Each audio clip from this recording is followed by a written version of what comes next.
atau Mesias palsu. Terus siapa yang menjadi Mesias asli, siapa yang menjadi Mesias adalah Yesus sebagai juru, Paulus sebagai juru penyelamat palsu alias asli juru penyesat. Dan itu sudah Nabi Yesus nubuatkan bahwa setelah saya sebagai Mesias asli akan datang setelah saya itu adalah Mesias palsu, dan itu palsu, dan itu sudah tergenapi Pak Jenaibaho. Belum. Memang ada Mesias palsu. Karena tidak semua manusia mengenal Mesias. Nah, itulah menjadi sasaran nanti Mesias palsu itu. Nanti, tapi kita belum sampai ke akhir zaman ya. Kita nanti seperti apa di akhir zaman ya tentunya tidak tahu secara persisnya. Tetapi itu baru dinubuatkan. Nanti akan datang. Kalau saya baca Biblos ya Pak Naibaho, itu kata Mesias itu menjadi pengaburan dari kata Rasul. Identitas Yesus sebagai Rasul itu digantikan dengan istilah Mesias untuk melegalkan posisi-posisi Paulus sebagai Rasul. Padahal Rasul itu adalah merupakan status atau profesi daripada Yesus selain sebagai Nabi.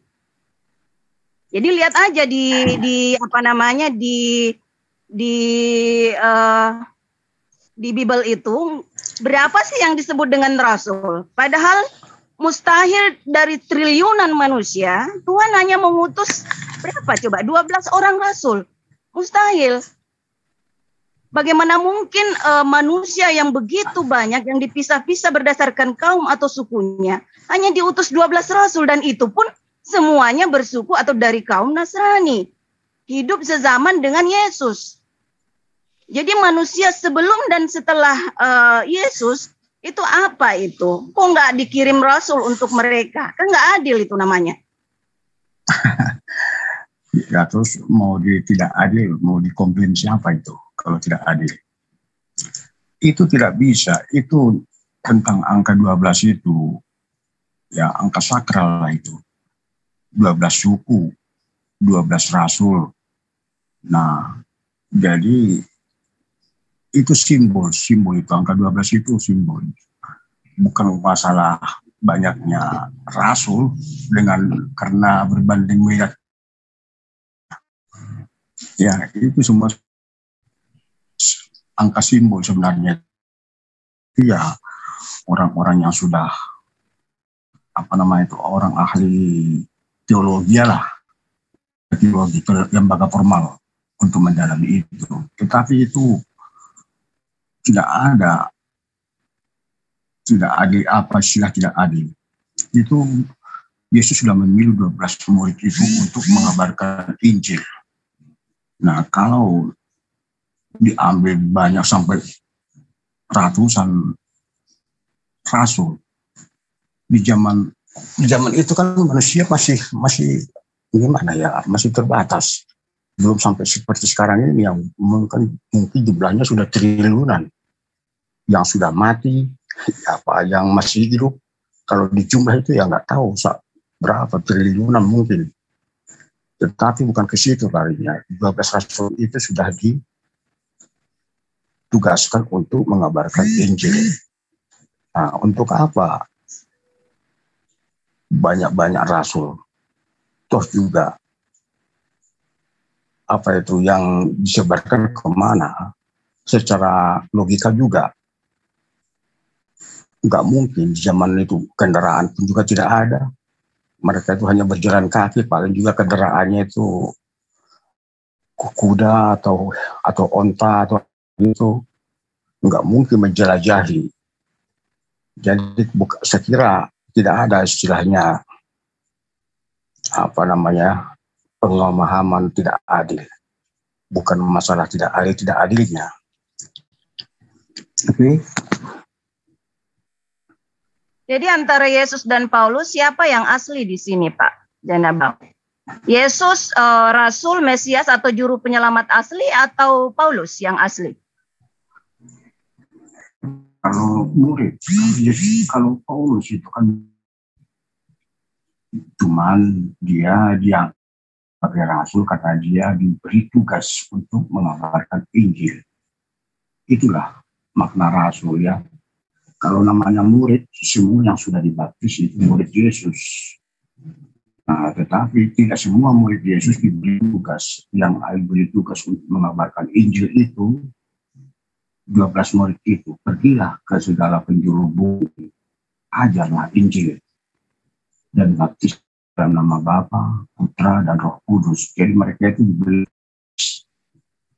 Nah, kalau Paulus itu kan yang memilih itu siapa? Kan Yesus yang memilih itu. Lewat peristiwa spiritual atau peristiwa rohani. Ketika Paulus adakan perjalanan dari Tarsus ke Damsyik. Nah, di perjalanan mereka itu mengalami suatu peristiwa rohani.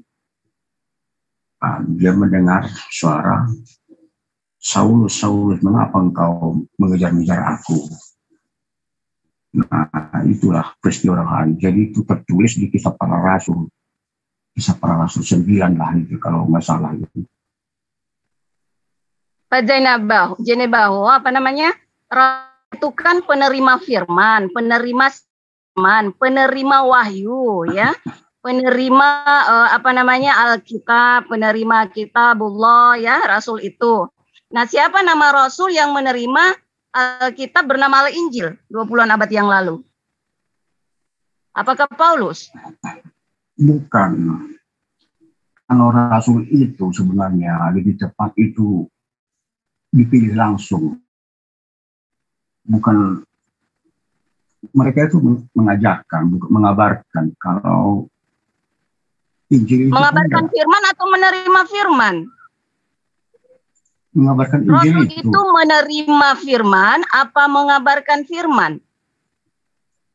Nah, firman itu sudah jadi manusia. Firman itu Yesus. Kan nggak mungkin, Pak, ada yang bisa disebarkan kalau nggak ada yang terima, kan begitu. Namanya juga surat kan. Bagaimana mungkin kita menerima surat kalau nggak ada Pak Pos yang mengirim, mengantarkan begitu. Yang menerima kemudian mengantarkan. Nah, siapa yang itu? Nah, ini Rasul ini yang menerima surat Tuhan ataukah yang menyebarkan surat Tuhan? Itu mengabar. Itulah Matius 28 itu. Di atas batu karang inilah aku mendirikan jemaatku, dan alam maut tidak akan menguasai. Jelas suaranya, Pak Bahu.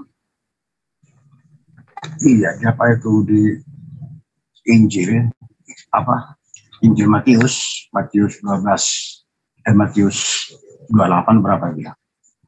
Yesus berkata, di atas batu engkau Simon, di atas batu karang inilah aku mendirikan jemaatku, dan alam maut tidak akan menguasai. Pergilah ke penjuru bumi, ajarlah Injil, baptislah dalam nama Bapa, Putra, dan Roh Kudus. Nah, jadi sebenarnya Injil itu ya Yesus.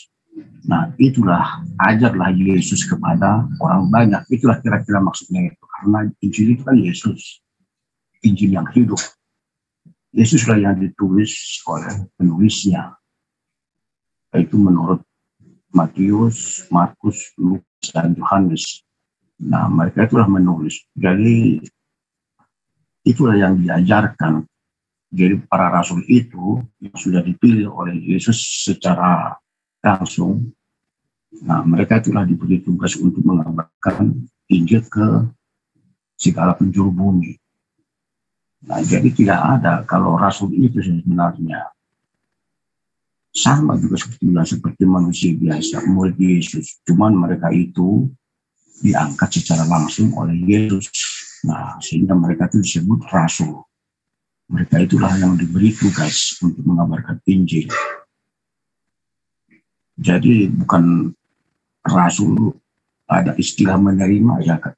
Harus memang firman itu harus disampaikan kepada manusia lewat perantaraan oleh para rasul. Begitu kira-kira. Oke, paham? Kalau yang menurut saya, ya menurut yang saya baca Pak ya, Tuhan itu ya, Tuhan itu mengutus Rasul ya dengan tugas untuk menerima firman Pak. Jadi untuk kau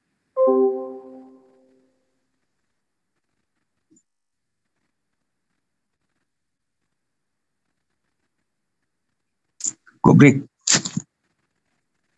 Hilang ibunya. Bang Zuma? Halo Bang Zuma. Hadir. Ya Dinda. Silakan Bang, silakan. Itu ada Ustaz Tata. Ya, silakan dilanjutkan dengan Pak Jenny baik. Bahu. Begini ya, kebetulan adik saya di sini ada beberapa teman yang sama-sama berjuang juga untuk membentengi akidah. Ini loh Pak, saya ingin lebih mengerucutkan tema yang tadi tentang Mesias ini. Kalau yang dimaksud Mesias oleh pemahaman kami umat Islam, ya kalau kita melihat daripada apa yang tertuang di dalam kitab kami, Nabi Isa itu disebut Al-Masih, kan gitu ya. Nah, terus kemudian ada hal yang ingin saya pertanyakan di kitab Bapak gitu terkait dengan Mesias. Di dalam catatan Matius 22 dari nomor 41 sampai 45, di sana nyata disebutkan bahwa yang disebut Mesias kelak itu adalah tuan daripada Daud, bukan anak Daud. Nah, saya ingin tahu dari Pak Jenny Bahu, Yesus itu anak Daud atau tuannya Daud? Karena Daud menyebut Mesias itu sebagai tuannya. Sementara itu bertentangan dengan kitab Anda yang mengatakan Yesus itu bukan tuannya. Yesus itu adalah anaknya, anak Daud. Bagaimana kemudian diterangkan lebih jauh, Yesus anak Daud, telah lahir di kota Daud, ya, Mesias. Lalu kemudian kalau kita melihat dari data silsilah daripada Yesus di dalam kitab Anda, Yesus itu adalah anak Daud. Nah sekarang Yesus sendiri menerangkan bahwa ada yang disebut Tuan Daud, Daud panggil dengan panggilan Tuan, bukan panggilan anak, tapi Tuan. Nah, Tuan yang dipanggil oleh Yesus, oleh Daud ini itu satu, bukan keturunan dari dirinya sendiri. Itu satu, ya, di mana Yesus sendiri adalah keturunan dari Nabi Daud. Diterangkan dalam Markus 10 nomor 47 dan 48. Yang kedua, yang disebut dengan tuannya Daud, yang kelak dipanggil dengan Tuan Daud, tuannya Daud maksudnya orang yang lebih hebat daripada Daud, di mana Daud sendiri memanggilnya Tuan. Itu menjadi raja yang lebih besar dari Daud itu sendiri.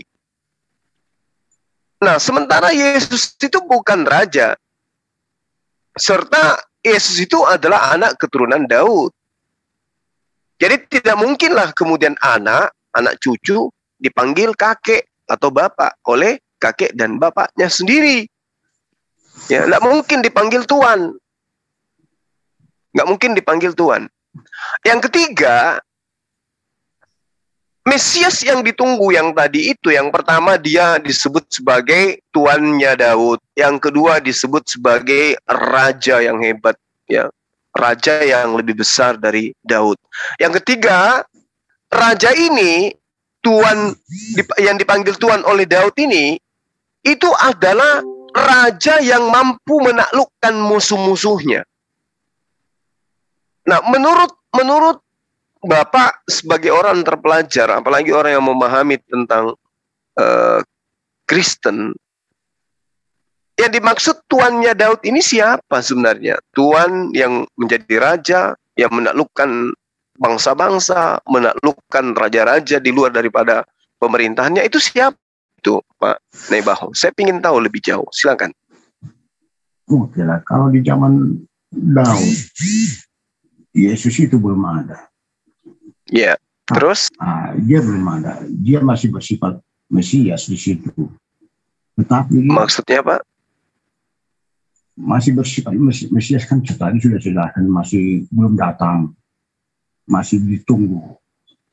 Nah, di situ di zaman perjanjian lama atau di zaman Raja Daud itu, dia itu masih bersifat belum datang. Kalau Anda mengatakan Tuanku seperti apa rajaku itu mereka itu sudah mengakui kalau yang datang itu adalah Tuhan itu sendiri. Sehingga Raja Daud pun mengatakan dia tuannya, atau boleh juga dikatakan raja.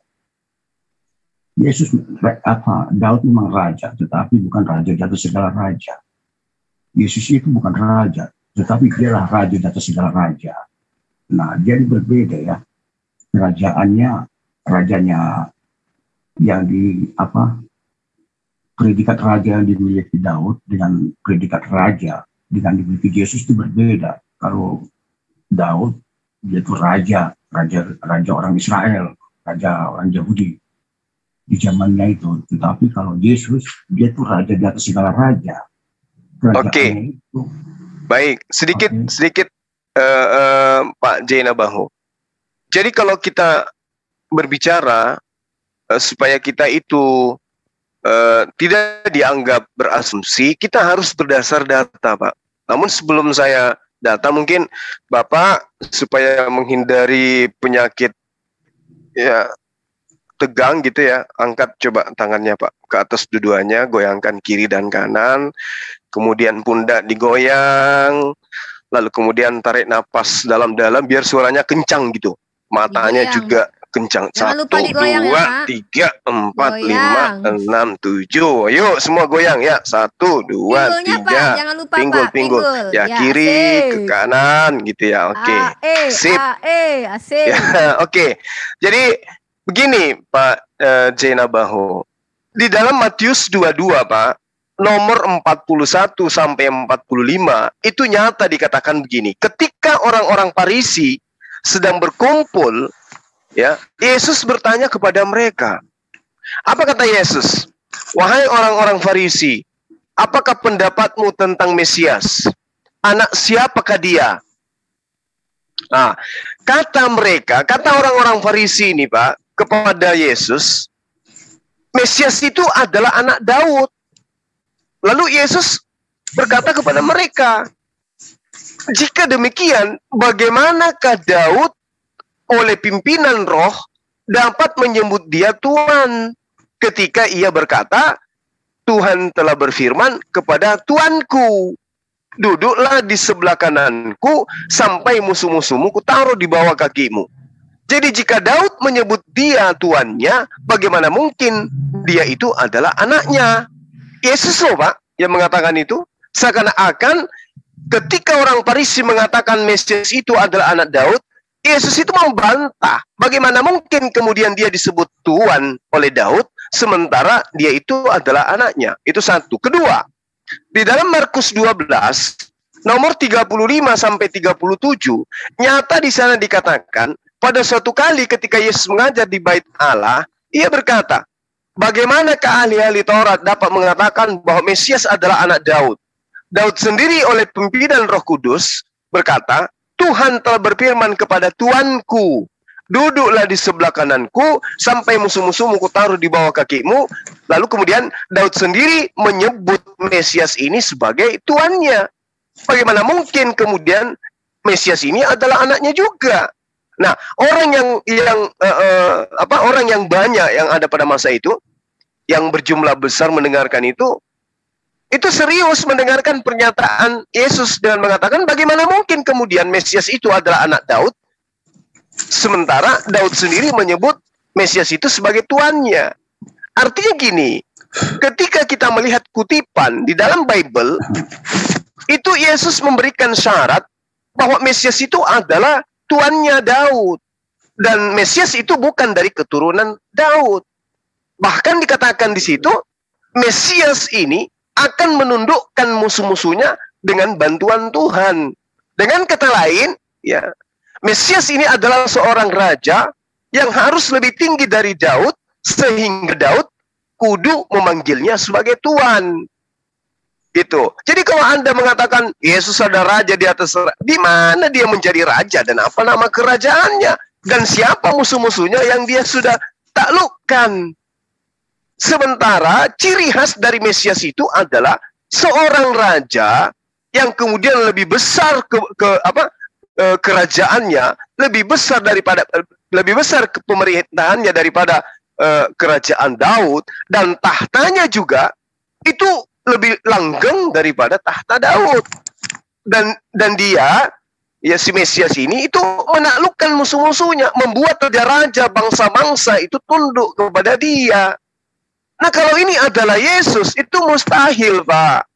Jadi menurut Yesus di dalam Matius 22 dan juga Markus 12, Mesias itu bukan Yesus. Orang yang dipanggil Tuhan oleh Daud itu bukan Yesus. Kenapa? Kitab Anda yang mengatakan Yesus itu adalah anak Daud, bukan Tuan Daud. Berarti kita harus mencari nih, siapa sebenarnya Mesias yang dimaksud dengan panggilan tuannya Daud, atau raja yang mampu kemudian menaklukkan musuh-musuhnya, menaklukkan bangsa-bangsa.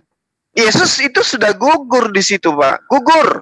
Dari poin pertama aja disebut sebagai tuannya Daud, Yesus sudah gugur di situ. Karena Yesus disebut sebagai anak Daud, bukan tuan Daud, bukan tuannya Daud, atau junjungannya Daud, atau orang yang lebih hebat dari Daud. Yesus enggak. Dari segi apa Yesus dikatakan sebagai tuannya Daud? Sementara data di dalam kitab Anda menyatakan Yesus itu adalah anak Daud. Bahkan lahir di kota Daud, dan dia disebut sebagai Daud, anak Daud. Jadi siapa, Pak, kira-kira selain Yesus? Paulus kah? Atau ya? Silakan. Saya baca dulu ini ya, saya kutip kamus, saya bacakan aja ya. Silakan. Sebagaimana saya menerangkan tadi ya. Mesias itu sama dengan Kristus. Nah, Kristus itu kalau saya baca dari artinya, Kristus. Kristus itu terjemahan dari Yunani, dari kata Ibrani, Mesiak atau Mesias, dalam kurung Al-Masih, artinya yang diurapi oleh Tuhan. Yesus disebut Kristus karena dialah yang dipilih Allah penyelamat dan Tuhan. Akhirnya Kristus jugalah yang menjadi nama diri Yesus. Jadi itu sudah saya bacakan dari pemahaman dari Alkitab. Jadi saya bacakan sekali lagi. Kristus terjemahan dari Yunani, dari kata Ibrani, artinya Mesiak atau Mesias, dalam kurung Al-Masih, artinya yang diurapi oleh Tuhan. Yesus disebut Kristus karena dialah yang dipilih Allah menjadi penyelamat dan Tuhan. Jadi sekaligus dia disebut penyelamat juga Tuhan. Akhirnya Kristus jugalah yang menjadi nama diri Yesus. Nah, itulah kalau memahami dalam Mesias itu. Jadi Mesias itu, yaitu Yesus itu sudah dia Kristus atau penyelamat. Jadi tidak ada disebut, kalau Anda mengatakan hubungannya siapa sebetulnya Mesias itu, apakah Paulus? Paulus itu tidak penyelamat itu, tetapi itu hanya mengabarkan berita keselamatan, karena dia kan hanya rasul, diberi tugas ajarlah Injil dan baptislah dalam nama Bapa, Putra dan Roh Kudus. Jadi mereka itu, para rasul itu, tugasnya itu untuk menjadikan segala bangsa murid Yesus. Itulah tugas-tugas para rasul. Jadi sangat keliru kalau Anda mengatakan tentang kerajaan itu. Mungkin Anda mengatakan apa yang dikalahkan oleh Yesus. Yang dikalahkan Yesus itu, apakah ada musuh yang paling hebat daripada iblis? Tidak seorang pun sanggup mengalahkan iblis. Nah, itulah musuh yang paling hebat di antara segala musuh. Mungkin Amerika, peralatan persenjataannya itu tidak mampu mengalahkan iblis. Dia punya nuklir. Tetapi Yesus mengalahkan iblis di alam kematian. Kematian tidak berkuasa. Pada hari ketiga, Yesus telah bangkit. Akan kuasa iblis atau mengalahkan kematian. Itu yang simbol daripada kerajaan yang dikalahkan oleh Yesus itu. Bukan mengalahkan perang musuh, perang Badar, perang apa, itu bukan itu yang musuhnya Yesus ya. Tetapi kematian. Nah, bagi orang yang percaya dengan Yesus, ya berarti dia selamat karena kematian tidak baginya. Seperti yang tertulis 28 itu, di atas batu karang ini kan jemaatku, ajarlah Injil. Dalam nama Bapa, Putra, dan Roh Kudus. Jadikanlah segala bangsa muridku. Jadi segala kuasa maut tidak berkuasa lagi bagi orang yang sudah dilahirkan kembali. Jadi Anda kan belum dilahirkan kembali, masih manusia lama. Nah, kalau Anda mau ingin selamat, harus dilahirkan kembali, yaitu lahir dari air. Yaitu dengan kata lain pembaptisan. Itulah menjadi manusia baru, manusia Adam. Manusia Adam lah yang akan mati itu. Tetapi itulah yang sudah dikalahkan oleh Yesus. Anda mengatakan, apa yang dikalahkan? Apa yang sanggup mengalahkan kematian? Apa untuk alam kematian tidak akan pernah kena. Tetapi Yesus, dia kerajaan maut, kalahkan, menginjak kepala si ular tua, menang, bangkit pada hari ketiga. Nah, itulah naik ke surga, duduk sebelah kanan Allah Bapa yang Maha Kuasa. Nah, jadi kembali, siapa yang ikut Yesus akan kembali menjadi manusia lama sudah berlalu, menjadi manusia baru. Itu seperti Adam dan Hawa belum jatuh ke dalam dosa. Seperti itu kembali manusia itu bagi orang yang percaya. Beda dengan konsep-konsep agama lain, tahu ya, tentang keselamatan di agama lain. Tetapi kalau konsep ajaran Yesus itu, Mesias penyelamat itu, nah sudah jelas apa yang dikalahkan. Yang dikalahkan Yesus itu kematian. Nah, karena mati, siapa yang bisa mengalahkan kematian? Tidak ada.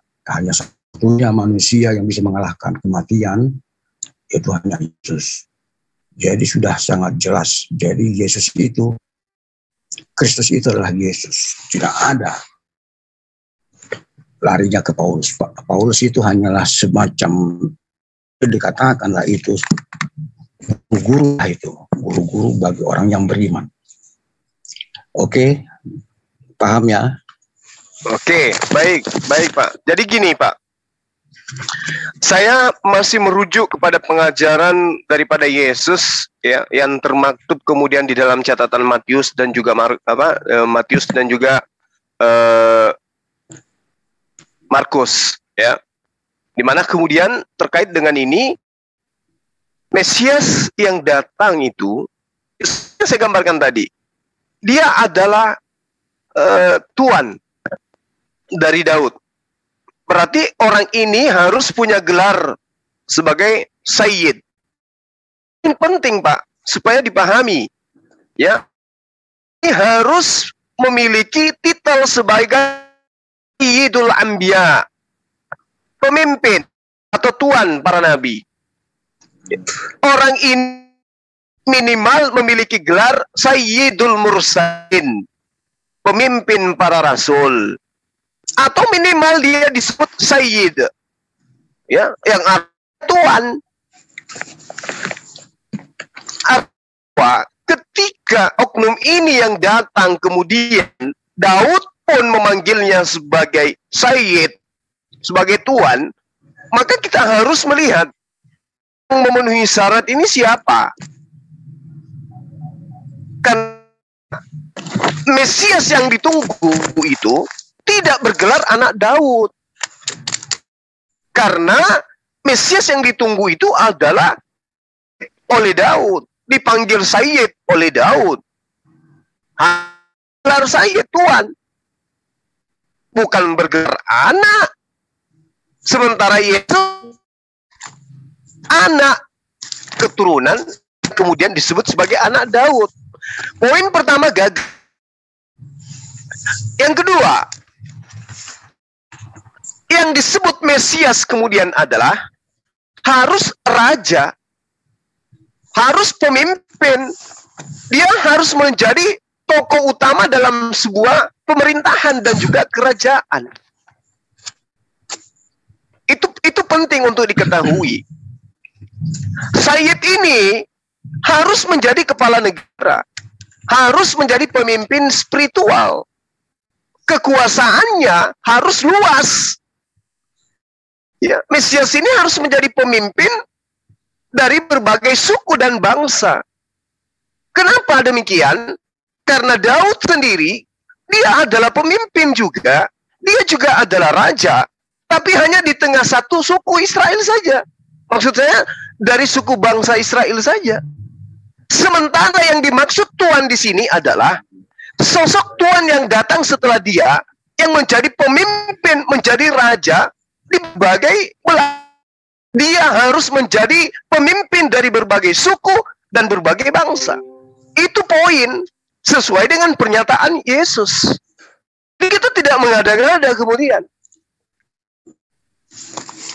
Syarat kedua, Yesus itu. Yesus cuman pemimpin bagi 11 orang Israel dan tidak memiliki kerajaan. Dia datang pada masa kerajaan Kekaisaran Romawi berkuasa dan dia tidak mampu menaklukkan musuhnya. Itu poin kedua, Pak. Jadi kalau Anda mengatakan Mesiasnya adalah Yesus, tunggu dulu. Nah, yang ketiga, poin pertama, yang ketiga, musuh-musuhnya harus takluk. Sayyid atau Tuhan ini harus musuhnya dengan bantuan Tuhan. Beliau harus berhasil peperangan, baik perang kecil, perang besar, bukan dalam waktu yang singkat, maupun perang dengan masa yang berkepanjangan. Itu baru memenuhi syarat berdasarkan pengajaran Yesus pada orang-orang Farisi pada masa itu. Dilihat dari cerita yang ada di dalam Matius. Saya ngarang. Kita yang dengan pernyataan katanya perkataan Yesus. Wallahu a'lam. Apakah itu perkataan Yesus atau itu adalah gambar kemudian menggambarkan tentang nabinya berdasarkan kitab yang ada dituliskan dengan tangan manusia itu sendiri. Nah, siapa Sayyid yang mampu menaklukkan masa musuhnya, menaklukkan daripada bangsa-bangsa? Sementara Yesus, Pak, dia yang ditaklukkan sampai mengenal, digantung dia. Lalu saat menjadi Mesias itu harus menaklukkan lawan-lawannya itu di mana itu terjadi, Pak? Dia itu Anda mengatakan Yesus mengalahkan musuhnya, yaitu iblis. Oh enggak, itu Mesias itu tidak kayak begitu. Mesias itu harus duduk lebih tegak dari Raja Daud. Ini yang perlu dipahami, ya. Saya tidak mengada-ngada. Apalagi kalau kita melihat di dalam pengajaran Daud di dalam Mazmur 110, Pak. Payah di situ kalau kita ingin mendudukkan itu sebagai Yesus di sana. Pertama, di dalam Mazmur 110, mohon baik. Demikianlah Tuhan kepada Tuanku. Nah, coba. Demikianlah firman Tuhan kepadaku. Jadi Daud mengatakan bahwa Allah berfirman kepada si Sayyid, pada si Tuhan berfirman kepada yang tadi, kepada anakku tetap. Tuhanku berfirman kepada Tuanku, sebelah kananku sampai ku buat musuh-musuhmu menjadi tumpuan kaki. Subhanallah. Kalau kita bilang ini adalah Yesus, musuh yang mana yang kemudian Yesus taklukkan? Musuh-musuh ini harus menjadi tumpuan kakinya. Musuh yang mananya ya Yesus? Orang baru menghadapi tentara Romawi aja dia sudah kewalahan. Satu. Kedua, kata Daud, Tuhan berfirman kepada, tongkat kekuatanmu akan kuulur dari Sion, memerintah antara musuhmu. Coba Pak, ini sudah berbicara mengenai wilayah kerajaan di sorga Pak. Pemerintahannya di antara musuh-musuhnya. Tongkat kekuatanmu akan diulurkan Tuhan. Coba. Berarti orang ini, Sayyid ini, betul-betul pemerintahannya nyata di atas muka bumi yang dimulai dari wilayah. Ini fakta, data, bukan. Ini data, ini fakta yang kemudian ada yang menjadikan data itu sebagai fakta. Kehidupan sejarah anak keturunan manusia. Siapakah dia? Itu yang kedua. Yang ketiga, hari tentaramu, ya, bangsamu merelakan untuk maju dengan berhiaskan kekudusan. Dari kandungan fajar tampil bagimu ke seperti embun. Bayangkan, Mbak. Saya ini, tuannya Daud ini, hari tentaranya, ya, bangsanya merelakan diri untuk maju dan berhias. Maju kemana ini? Ke medan perang, Pak. Yang namanya medan perang. Subhanallah. Yesus memiliki pasukan tentara. Lalu siapa oknum ini? Itu yang ketiga. Kata Daud, Tuhan berfirman kepada Tuanku bahwa Tuhanku telah bersumpah dan ia tidak akan menyesal. Engkau adalah iman untuk selama-lamanya menurut Melkisedek. Sekarang siapa yang di imam? Yesus sudah menjadi Tuhan bagi orang-orang Kristen. Lalu siapa yang menjadi imam? Tuhan bersumpah di situ. Ia tidak akan menyesal. Tuanku akan menjadi imam untuk selama-lamanya. Kedudukan Sayyid ini menjadi pemimpin selama-lamanya sampai hari ini. Artinya ajarannya menjadi sampai hari ini. Itu yang keempat. Yang kelima, Tuhanku berfirman pada Tuanku bahwa Tuhan ada di sebelahmu. Ia akan meremukkan raja-raja pada hari-harinya. Coba. Ini apa kemudian yang mampu meremukkan raja-raja di sekeliling pemerintahannya? Lalu kemudian yang keenam,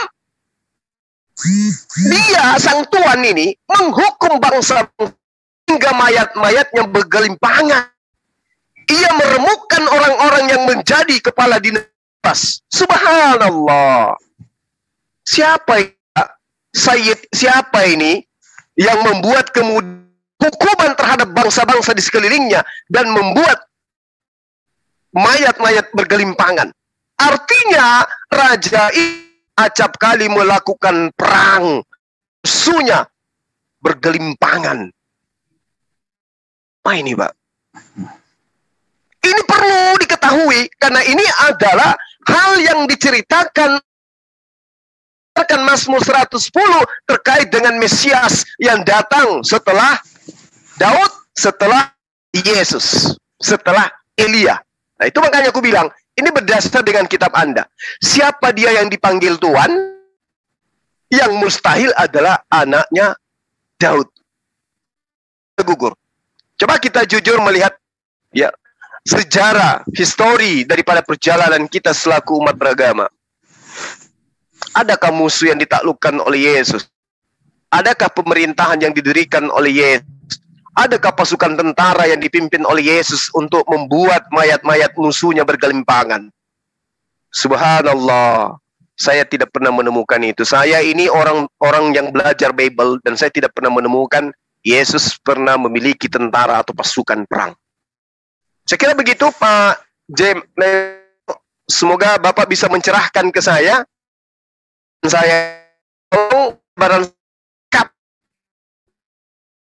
Saya pikir bahwa yang dimaksud pada Tuhan di sini adalah Sayyidina Muhammad Sallallahu Alaihi Wasallam. Silakan Pak. Tadi yang dikatakan imam malamannya berarti kekal. Siapakah yang ada manusia yang kekal di muka bumi ini? Bukan manusia genetika. Tidak ada manusia genetika yang kekal. Nah, sebenarnya Anda menjelaskan mengutip ayat-ayat dari kitab Daud 10 dan segala macam itu semua merujuk kepada Yesus. Oke? Nah, tentang masalah tentara, masalah segala macam, tentaranya Yesus itu, para malaikat itulah tentaranya. Seperti Gabriel yang mengusir iblis dari surga itu, ada malaikat-malaikat sepertiga dari malaikat surga yang diusir oleh tentaranya Yesus, yaitu para malaikat, bukan manusia genetika tentaranya Yesus. Tetapi Anda menjelaskan itu seperti perang yang Anda jelaskan itu yang ya perang duniawi itu bukan ecek-ecek lah bagi Yesus, itu perang-perang ecek-ecek. Tetapi kalau perang yang dikalahkan oleh Yesus itu perang melawan iblis. Nah, coba juga apa itu? Kalau mau dikatakan siapakah yang dijanjikan Mesias itu? Sebenarnya tidak ada yang menjanjikan, Tuhan itulah yang menjanjikan dirinya untuk datang menjadi Mesias. Mulai dari penciptaan manusia, Tuhan juga berfirman, baiklah kita menciptakan manusia menurut gambar dan rupa kita. Nah, dia sudah ada, Mesias itu sudah serupa dan segambar dengan manusia. Tetapi di zaman Nabi Adam belum digenapi karena manusia belum banyak. Nah, juga ketika Tuhan Allah mengusir iblis dari surga, dia sudah menjanjikan Mesias itu. Kelak seorang anak manusia yang lahir dari keturunan wanita akan menginjak kepala si ular tua. Itu juga di Kejadian sudah dijelaskan siapakah yang sanggup mengalahkan kepala si ular tua. Adakah tentara yang bisa mengalahkan kepala si ular tua menginjak? Siapa orangnya? Tidak ada. Syed itu juga tidak sanggup mengalahkan kepala si ular tua. Oke? Jadi musuh yang paling kuat di muka bumi ini hanyalah iblis.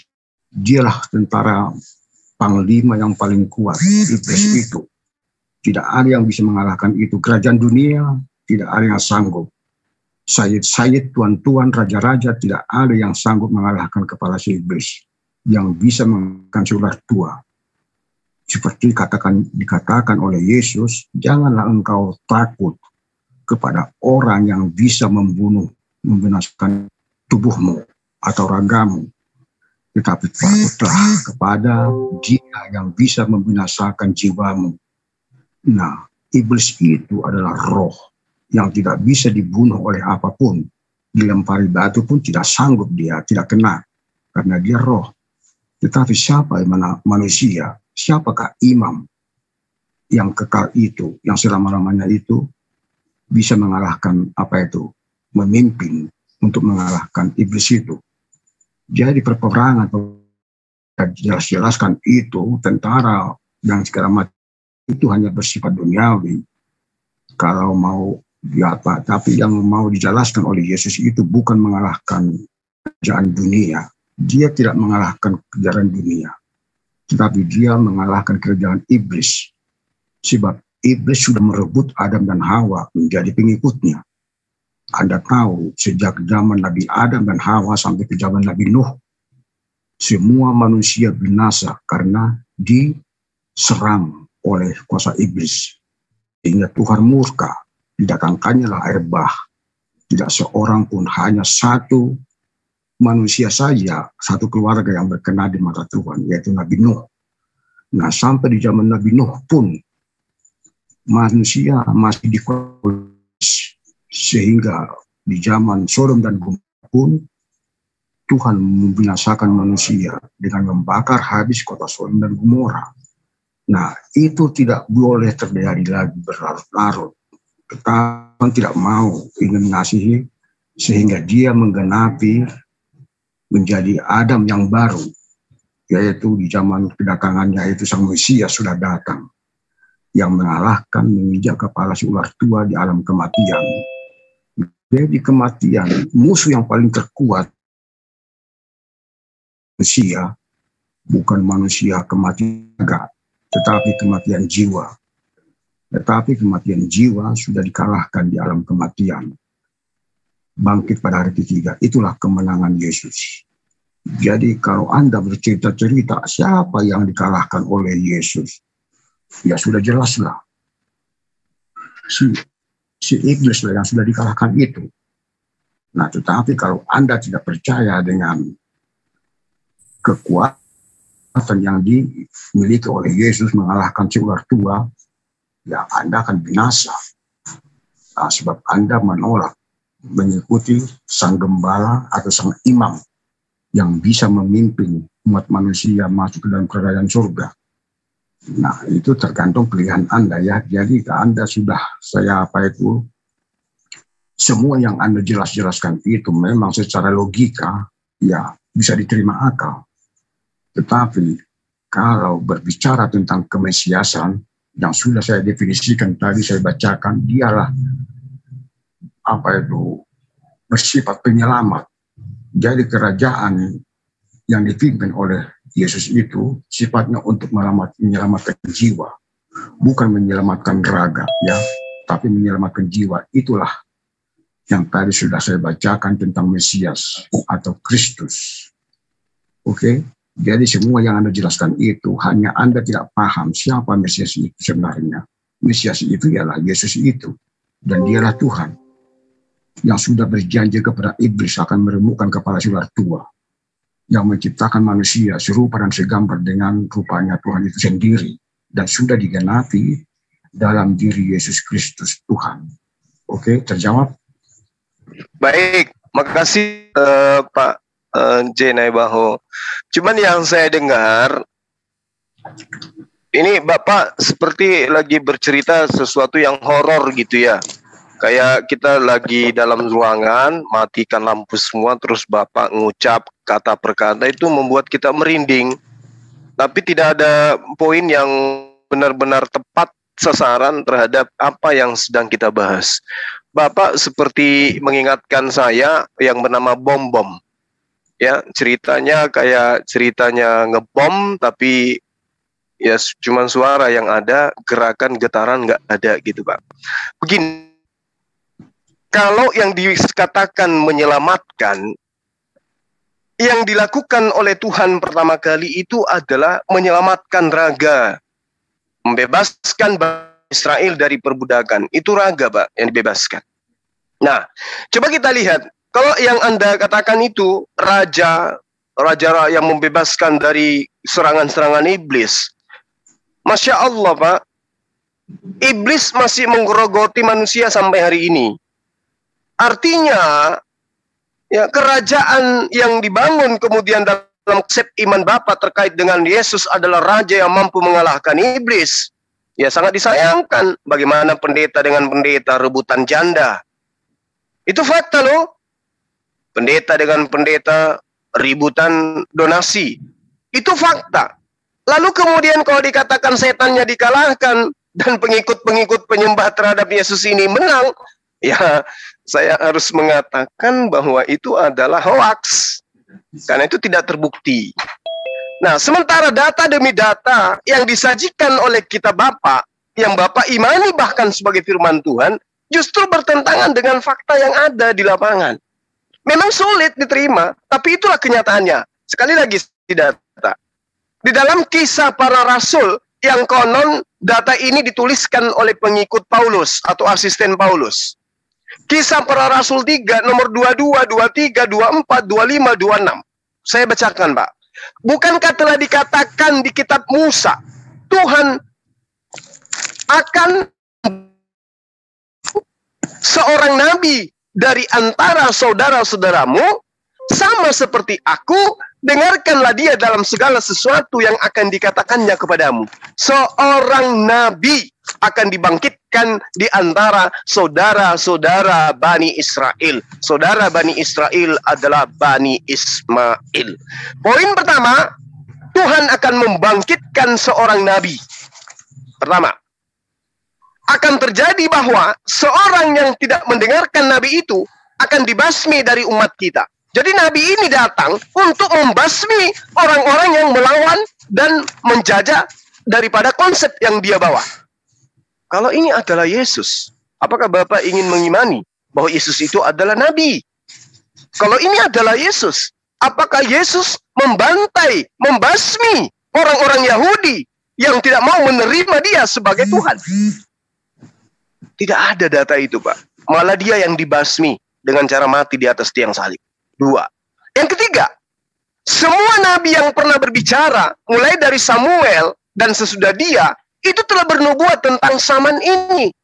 Artinya, tidak ada nabi yang bernubuat tentang Tuhan datang dalam rupa manusia, mati di atas tiang salib, bangkit pada hari ketiga, dan menjadi sembahan manusia. Gak ada, Pak.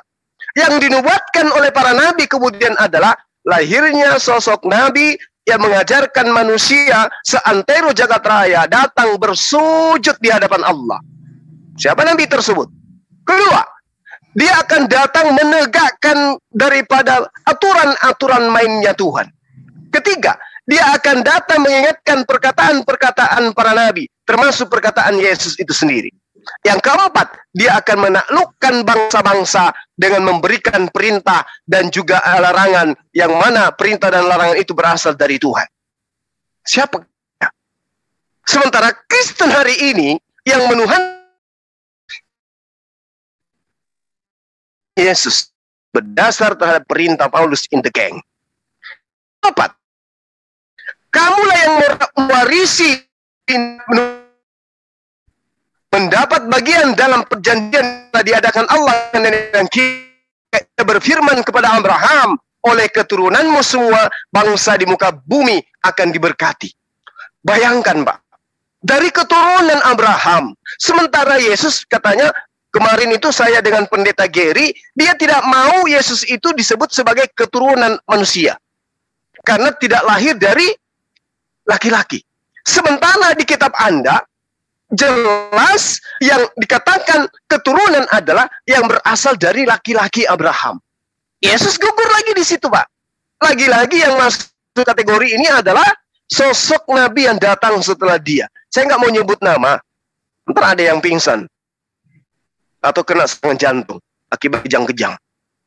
Oleh keturunanmu semua bangsa di muka bumi ini akan diberkati. Subhanallah. Kami umat Islam ketika sesama muslim acap kali mengatakan barakallah, kallah fikum, barakallah, barakallah fikum, barakallah fikum, barakallah. Kami saling memberkati, dan itu hanya ada di dalam kaum yang datang setelah Nabi Isa atau Yesus.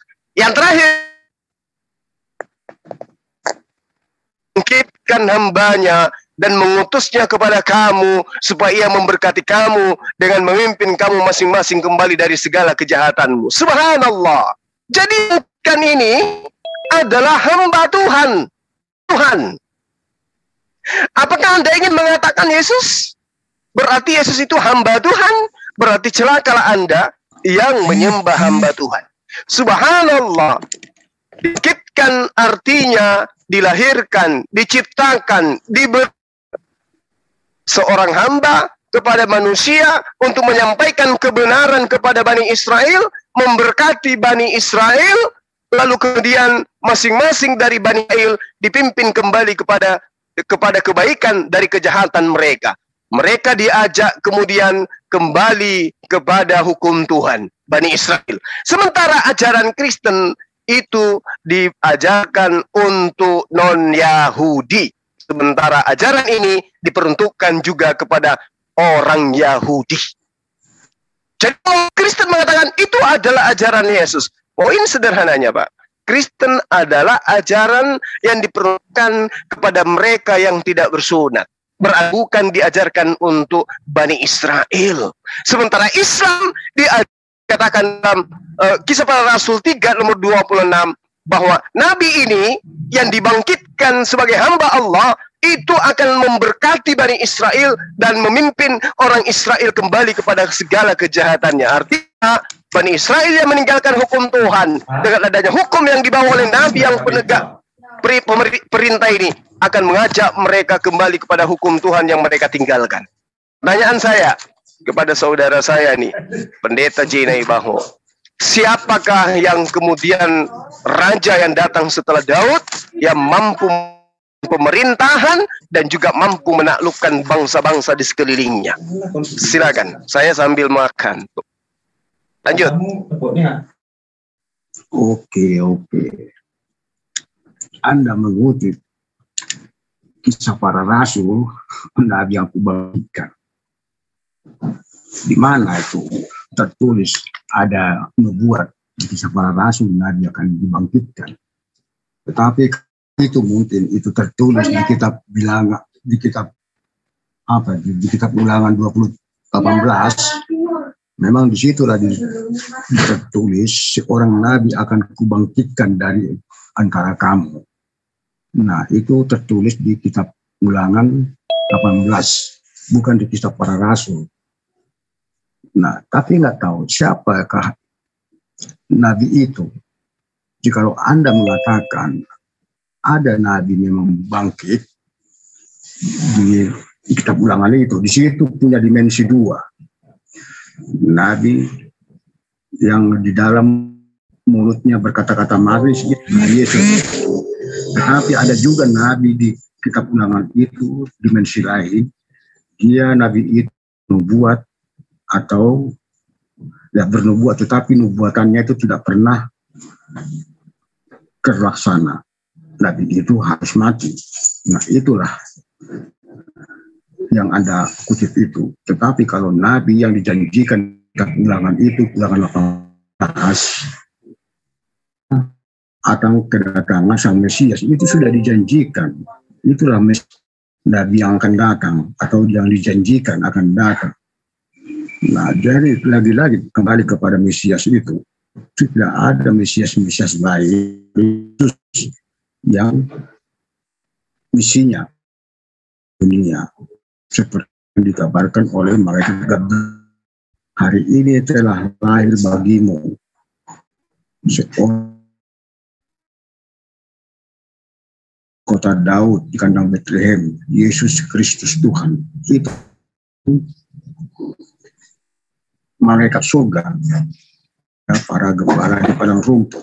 Jadi tidak ada kepada nabi, tidak pernah dikatakan nabi mana yang pernah lahir di kota Daud di kandang domba. Nah, yang lahir di kota Daud di kandang domba yaitu Yesus, Mesias yang Anda kutip dari kitab Bilangan itu sudah digenapi. Jadi semua apa yang Anda jelaskan itu sebetulnya merujuk kepada Mesias yang satu yang dijanjikan itu, tentang penyelamatan itu. Dan tidak ada yang di kitab para rasul.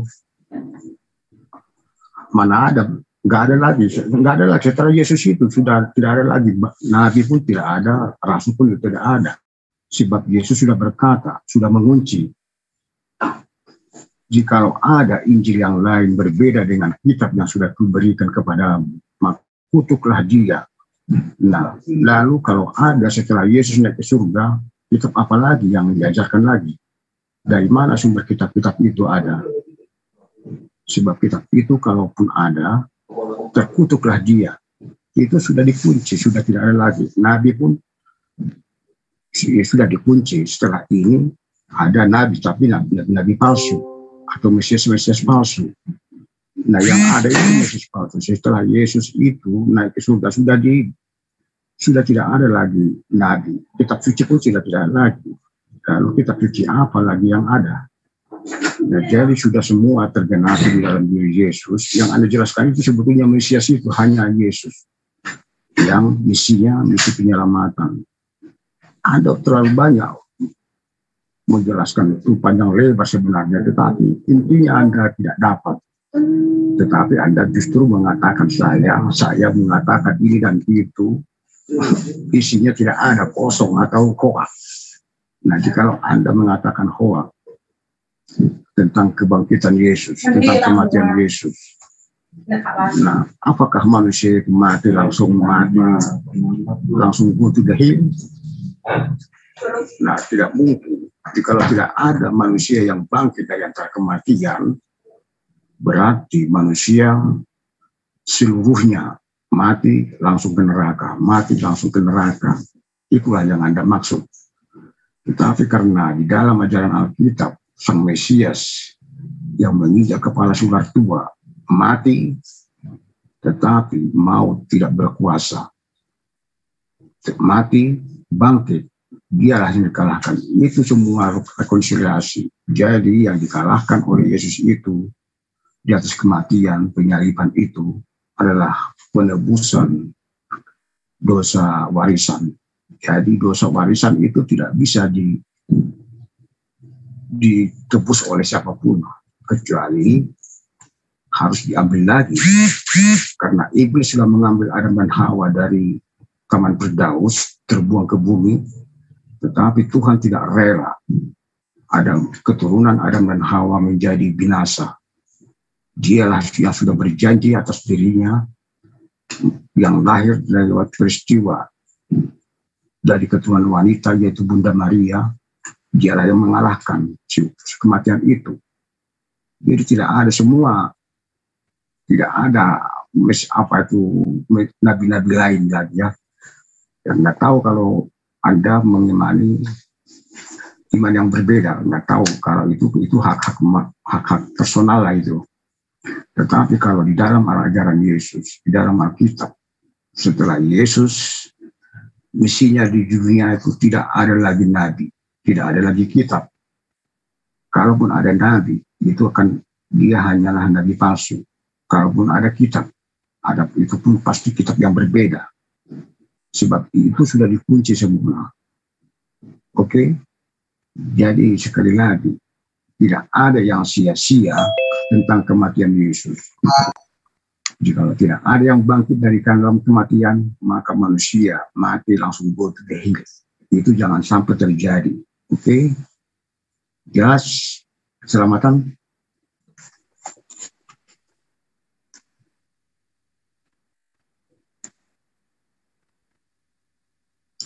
Bagaimana? Masih makan kah?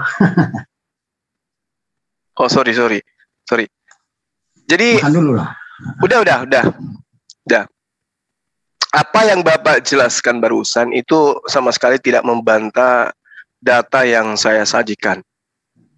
Bagaimana kemudian Yesus menyebut Mesias itu dipanggil Tuan oleh Daud, bukan dipanggil anak. Pertama. Kedua, Mesias itu seorang raja yang menaklukkan kemudian bangsa-bangsa. Yang ketiga, seorang raja yang lebih besar dari Daud. Sementara Yesus itu tidak pernah menaklukkan musuhnya. Kedua, Yesus anak Daud, bukan Tuan Daud. Ketiga, Yesus itu tidak pernah menjadi raja. Tidak mampu dia memberikan kerajaan kepada Bani Israel. Artinya, menurut pernyataan Yesus sendiri, di dalam Matius 22, Markus 12, Mesias yang dimaksud oleh Yesus, oleh Daud yang dipanggil Tuan itu bukan Yesus. Jadi ada oknum yang lain yang kemudian disebut Tuan, Sayyid. Dan itu bukan anaknya. Makanya Yesus menerangkan ketika dia berbicara di Bait Allah, bagaimana kemudian orang Taurat, ahli Taurat di situ, orang-orang Farisi di sana, itu bertanya tentang Mesias. Apa pendapatmu tentang Mesias? Kata Yesus. Anak siapa dia? Nah, kata orang Farisi, anak Daud. Tapi disanggah oleh Yesus sendiri. Jika demikian, bagaimana Daud oleh pimpinan roh dapat menyebut Mesias itu sebagai tuannya? Tuhan telah berfirman kepada Tuanku, duduklah di sebelah kananku sampai musuh-musuhmu kutaruh di bawah kakimu. Nah, jadi kata Yesus, jadi jika Daud menyebut dia tuannya, bagaimana mungkin dia juga adalah anaknya? Artinya, ini secara tidak langsung Yesus membantah, aku bukan Mesias karena aku adalah anak keturunan Daud. Yang Mesias itu adalah oknum yang dipanggil Tuan atau Sayyid. Bukan keturunan Daud, tetapi adalah tuannya Daud atau Sayyid. Itu yang perlu dipahami, Pak. Dan ini Anda tidak bantah. Tidak ada bantahan kemudian. Apa yang saya terangkan. Jawab ya. Saya jawab ya, Zulkifli. Apa yang saya terangkan kemudian, itu tidak Bapak bantah karena Yesus itu adalah anak Daud. Berarti Pertama dia itu adalah praeksistensi. Berarti dia ini bukan kemudian oknum yang memenuhi syarat sebagai tuan. Kalau dikatakan berbicara mengenai praeksistensi, oke. Tetapi faktanya ketika Yesus datang di atas muka bumi, dia tidak memiliki kerajaan dan dia tidak memiliki musuh yang mampu dia taklukkan. Jadi mau hoaks seperti apapun kemudian yang dibawa pada malam hari ini itu terbantahkan semua. Dia akan menaklukkan musuh-musuhnya. Musuh mana yang ditaklukkan? Sementara justru dia yang dibunuh oleh musuhnya. Harusnya malu untuk membahas ini, tapi mau kayak mana lagi gitu. Kamu akan duduk di sebelah kananku sampai musuh-musuhmu kutaruh di bawah kakimu. Siapa musuh Yesus yang takluk di bawah kakinya? Ada?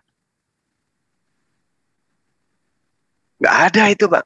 Makanya Bapak kesusahan untuk membantai data yang ada. Kalau yang tadi nyeletuk itu tidak menghujat, silakan aja dibuka mute-nya, kita berdialog dengan baik untuk membuktikan ini. Karena Bapak yang membawa kasus Mesias dan Pak J. Daimaho itu tidak mampu kemudian untuk membantah data yang saya sajikan. Boleh saya, bro? Oh, silakan, silakan. Oke. Lanjut dulu. Iya, dijawab aja, Bang. Siapa yang kemudian ya setelah Daud yang mampu mendirikan kerajaan yang lebih hebat dari kerajaan Daud? Oke. Kita pakai data Alkitab ya. Silakan.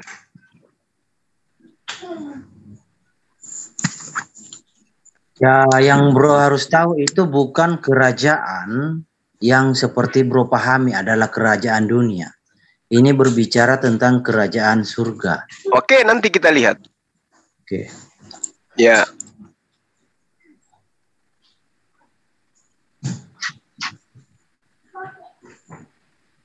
Bro, mati melalui suara kudus kerajaan. Oke, bentar ya.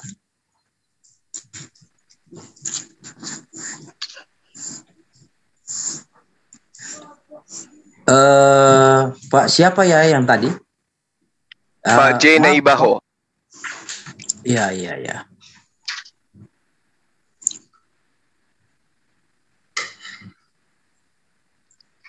Silakan, saudara. Ya, tadi saya mendengar bahwa Daud itu lebih tinggi. Bagaimana pula, bro? Yesus mengatakan Yesus menganggap Daud tuannya, ya kan? Pernah baca kan ayat itu? Masa kan harus memutar begitu? Jangan Anda balik. Kalau Anda pernah baca lagi. Saya kasih datanya. Markus 12:35 sampai 37. Daud menyebut oknum ini sebagai tuan. Lah iya. Artinya bukan Yesus yang menyebut Daud sebagai tuan. Kebalik. Iya, artinya Daud bawahannya. Ya, betul. Nah, ini, bro. Oke. Dia akan menjadi raja atas kaum keturunan Yakub sampai selama-lamanya dan kerajaannya tidak akan berkesudahan. Nah, ini bentar ya. Ini berbicara tentang penggenapan nubuatan. Oke, seperti ini.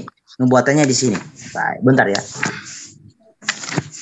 2 Samuel 8 ayat 7. Oh sorry, 7 ayat 8. Oh, 2 Samuel 7 ayat 8. Nah, oleh sebab itu, beginilah kau katakan kepada hambaku Daud. Oh bukan, sorry. Bukan 2 Samuel. 7 ayat 7. Oh 1 Samuel kayaknya ya. Bentar bro. Ini tentang berbicara tentang nubuatan ya yang digenapi. Bentar ya. Nah ini. Hashem berfirman kepada Samuel, dengarkanlah perkataan bangsa itu dalam segala hal yang dikatakan mereka kepadamu.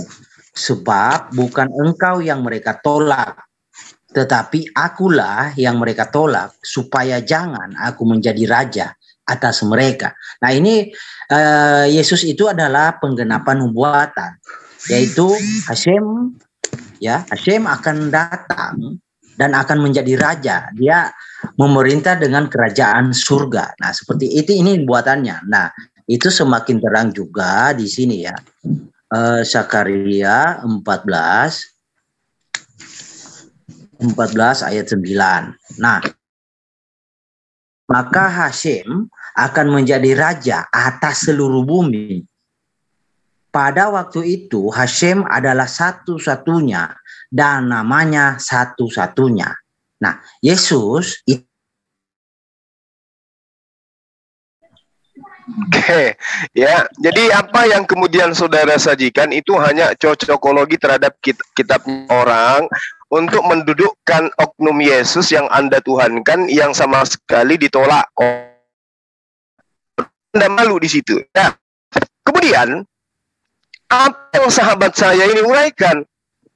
Yang diuraikan oleh Yesus adalah raja ini dikatakan oleh Daud sendiri di dalam pengajaran Yesus yang disajikan di dalam Markus, bahwa Daud sendiri oleh pimpinan Roh Kudus berkata. Jadi yang berkata ini adalah Daud. Daud sedang membacakan firman Tuhan karena di situ dikatakan dipimpin oleh Roh Kudus. Berarti Tuhan ya dalam hal ini adalah utusannya berkata kepada Daud bahwa Tuhan telah berfirman kepada Tuanku.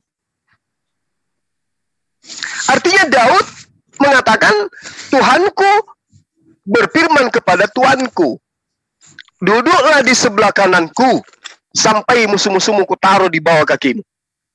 Seakan-akan data ini, kalau kita ingin memahami secara pemaknaan bebas, Tuhan berfirman kepada sang tuan, duduklah di sebelah kananku, sampai musuh-musuhmu kutaruh di bawahmu. Kalau ini adalah Yesus, maka nubuatan ini tidak terbukti. Karena musuh-musuh Yesus itu tidak pernah tunduk dan takluk di bawah daripada pemerintahan Yesus. Nah, lalu Yesus melanjutkan ketika dia bercerita kepada orang-orang Farisi, ahli Torah yang ada di bait suci. Daud sendiri menyebut dia tuannya, kata Yesus. Bagaimana mungkin dia anaknya? Coba, Yesus yang menyangkal. Daud sendiri menyebut oknum itu sebagai tuannya. Bagaimana mungkin Daud menyebut pula dia itu sebagai anaknya? Berarti aku bukan, karena aku anak Daud.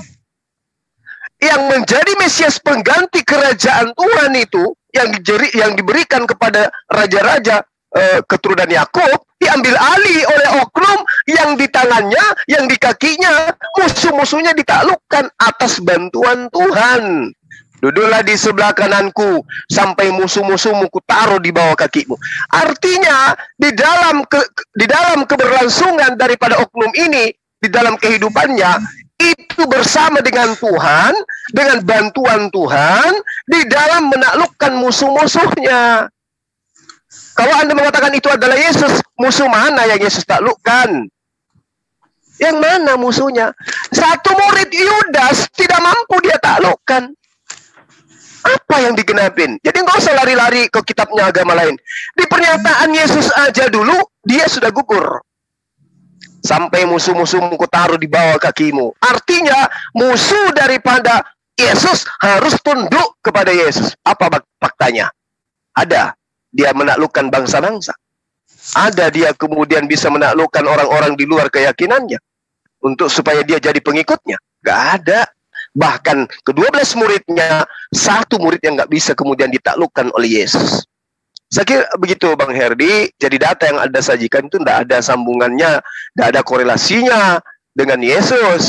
Anda hanya mengambil kitabnya orang untuk mencocok-cocokkan dengan Tuhan Anda, dan itu sama sekali menurut saya ya naif lah.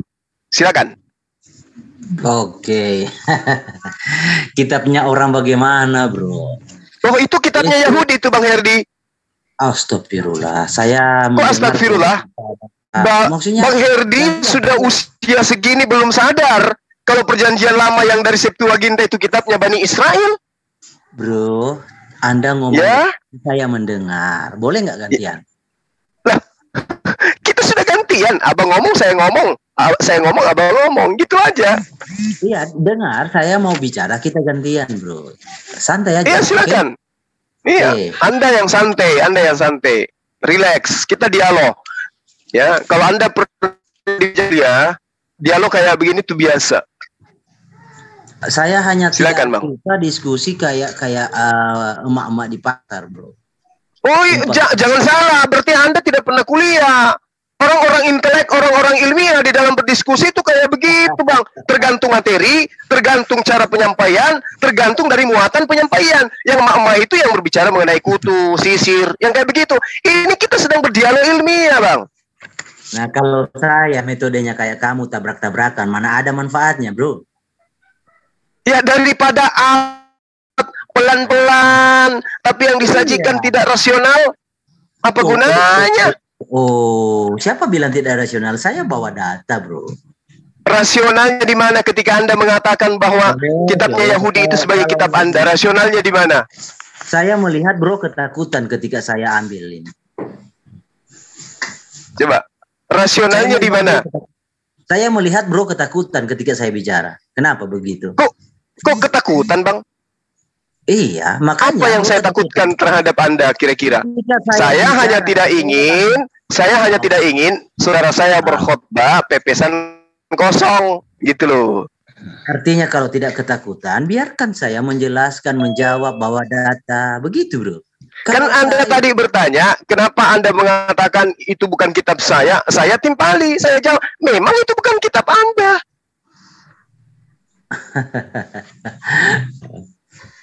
Oke, ayo kasih data saya, Bang, bahwa kitabnya nabi-nabi Yahudi itu adalah kitabnya orang Kristen non Yahudi. Bisa nggak? Saya minta data. Silakan. Jadi gini ya, bro, kami Kristenan beriman kepada mengklaim. Aduh. Tenang, bro, tenang. Yesus. Ini saya bercerita kitab, bukan bercerita tentang Yesus. Saya minta data. Ini yang membuat sebenarnya ricu. Saya minta data. Kitabnya Yahudi adalah kitabnya non Yahudi. Yesus memang gak nyambung kita. Gitu loh, Bang Herdi. Tenang. Nah, kan? Santai ya, santai. Oke. Saya minta data, Bang. Saya minta data. Please, ilmiah. Di dalam berdialog, bukan santun pelan lantas memberikan itu bukti bahwa kebenaran. Enggak. Anda boleh keras ngomong, tapi yang Anda sampaikan adalah kebenaran. Silakan, jangan lembut, tapi yang Anda ceritakan itu asumsi. Itu percuma saya. Gitu loh. Saya minta data bahwa kitabnya Yahudi itu diperuntukkan juga untuk non-Yahudi. Silakan. Kalau saya bicara, Anda bisa jamin Anda diam, bro? Bisa ada. Yang penting data yang Anda kasih sesuai dengan apa yang kita minta. Bro, posisi sama. Kamu bukan orang Arab, tapi kamu beriman kepada. Oh, salah. Al-Quran itu diperuntukkan untuk rahmatan lil alamin. Itu pernyataan Al-Quran. Nah, dengan demikian saya minta pernyataan Taurat bahwa Taurat itu untuk rahmatan lil alamin, untuk seluruh manusia. Silakan. Oke.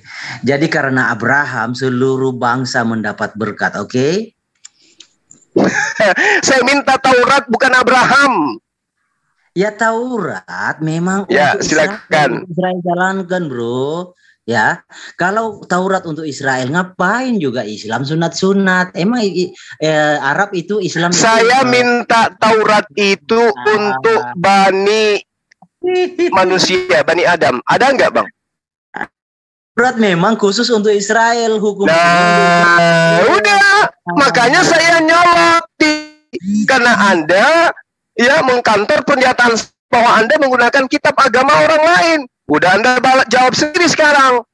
Memang benar Taurat itu untuk Bani Israel. Udah selesai, seperti Anda menggunakan kitabnya orang, mencocok-cocokkan dengan konsep Anda. Di mana konsep Anda Kristen itu adalah konsep yang berlawanan dengan konsep Timur Tengah, agama langit. Yang Anda sajikan adalah konsep gitu. Kok gitu, Bang?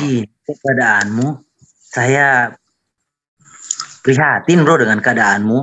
Oh, justru saya prihatin dengan Anda. Tidak ada nilai akademisnya, bro. Oh, justru ini akademisi, Bang.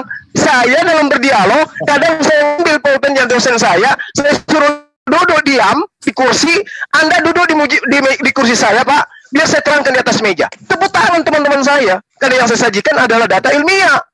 Tapi kalau manut-manut sesuatu, manut-manut, tapi isinya kosong, itu pembodohan namanya, Bang Herdi. Istighfar, bro, istighfar. Oke. Abangku belum tahu dia. Ya udah, abang sudah mengakui Torah itu Bani Israel punya. Berarti pernyataan saya tidak salah tadi. Silakan lanjut. Saya melihat ketakutan kalau saya ngomong. Ya ampun.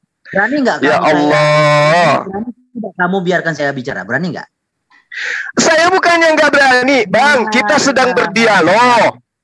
Ingat, Bang Herdi, kita sedang berdialog. Kita sedang berdialog, menjajal kebenaran yang masing-masing kita anggap sebagai sebuah kebenaran. Saya berikan abang ngomong sampai mulut abang robek sampai kuping. Kalau yang abang sampaikan itu kebenaran. Tapi kalau tipu-tipu, hoax, tuyul, tukang tahayul, pembual, itu saya tidak suka. Kalau cuma mendongeng, saya nggak suka. Gitu loh. Arab sunat untuk melakukan hanya itu untuk Israel. Bahwa loh, kok larinya ke sana? Ada manfaatnya nggak, bro? Kalau diskusi kayak mama, nggak ada kan? Makanya, bro, intelek dong.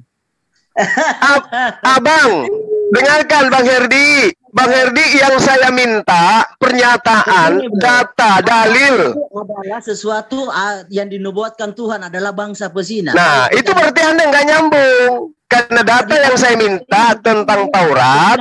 Rohani, karena Arab itu sudah dikutuk, adalah penyembah berhala, oke? Nah, itu kayak saya nggak begitu, Bang Herdi. Saya nggak begitu. Saya mengarahkan Anda di dalam Anda menyampaikan data. Saya minta data Taurat yang mengatakan bahwa hukum Taurat itu dikhususkan juga kepada non-Yahudi. Itu yang saya minta. Saya bukannya nyolot, bukannya rocos, mengganggu Anda menyebarkan apa yang Anda jabarkan. Nah, Anda disaksikan ribuan orang loh ini. Anda disaksikan loh. Iya, karena kamu modal preman pasar, bro, kayak gini kesurupan. Astagfirullah.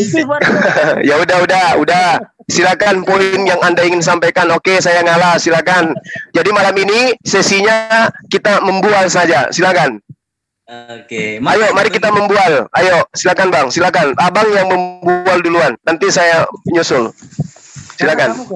Kalau saya ngomong. Enggak, kita jangan berdialog, kita membual. Silakan. Oh, tenang, bro. Karena jin Ifrit itu adalah rahmat juga buat Anda. Tenang. Gini, bro. Jadi tentang raja, ya, seperti nama saya Malikil Amalak adalah nama yang dimusuhi oleh Allah Subhanahu Wa Taala, ya. Karena di sini Allah tidak mengerti konsep Tuhan, bahwa Tuhan itu Hashem akan datang, dia akan menjadi raja atas seluruh bumi, atas seluruh alam semesta. Nah, itu yang tidak dipahami oleh Allah dan Subhanahu wa taala dan Jibril dan Muhammad. Karena di sini Allah konsepnya dia bertindak sebagai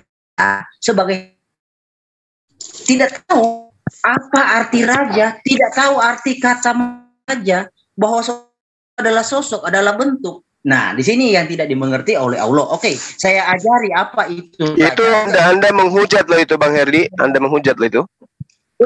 Tidak menghujat. Allah tidak Dari mana Anda tahu bahwa Allah tidak tahu apa itu raja?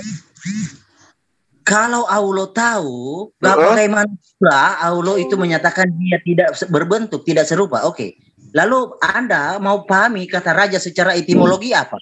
Anda mau pahami apa memang ada pernah orang, oh ini raja. Raja itu pemimpin, Bang. Sekarang saya tanya kepada Abang, Yesus memimpin di mana? Oke, sebentar bro, kita kaji dulu secara etimologi. Allah enggak. Tadi Abang mengatakan Allah Subhanahu wa taala nggak tahu apa itu raja. Tenang bro.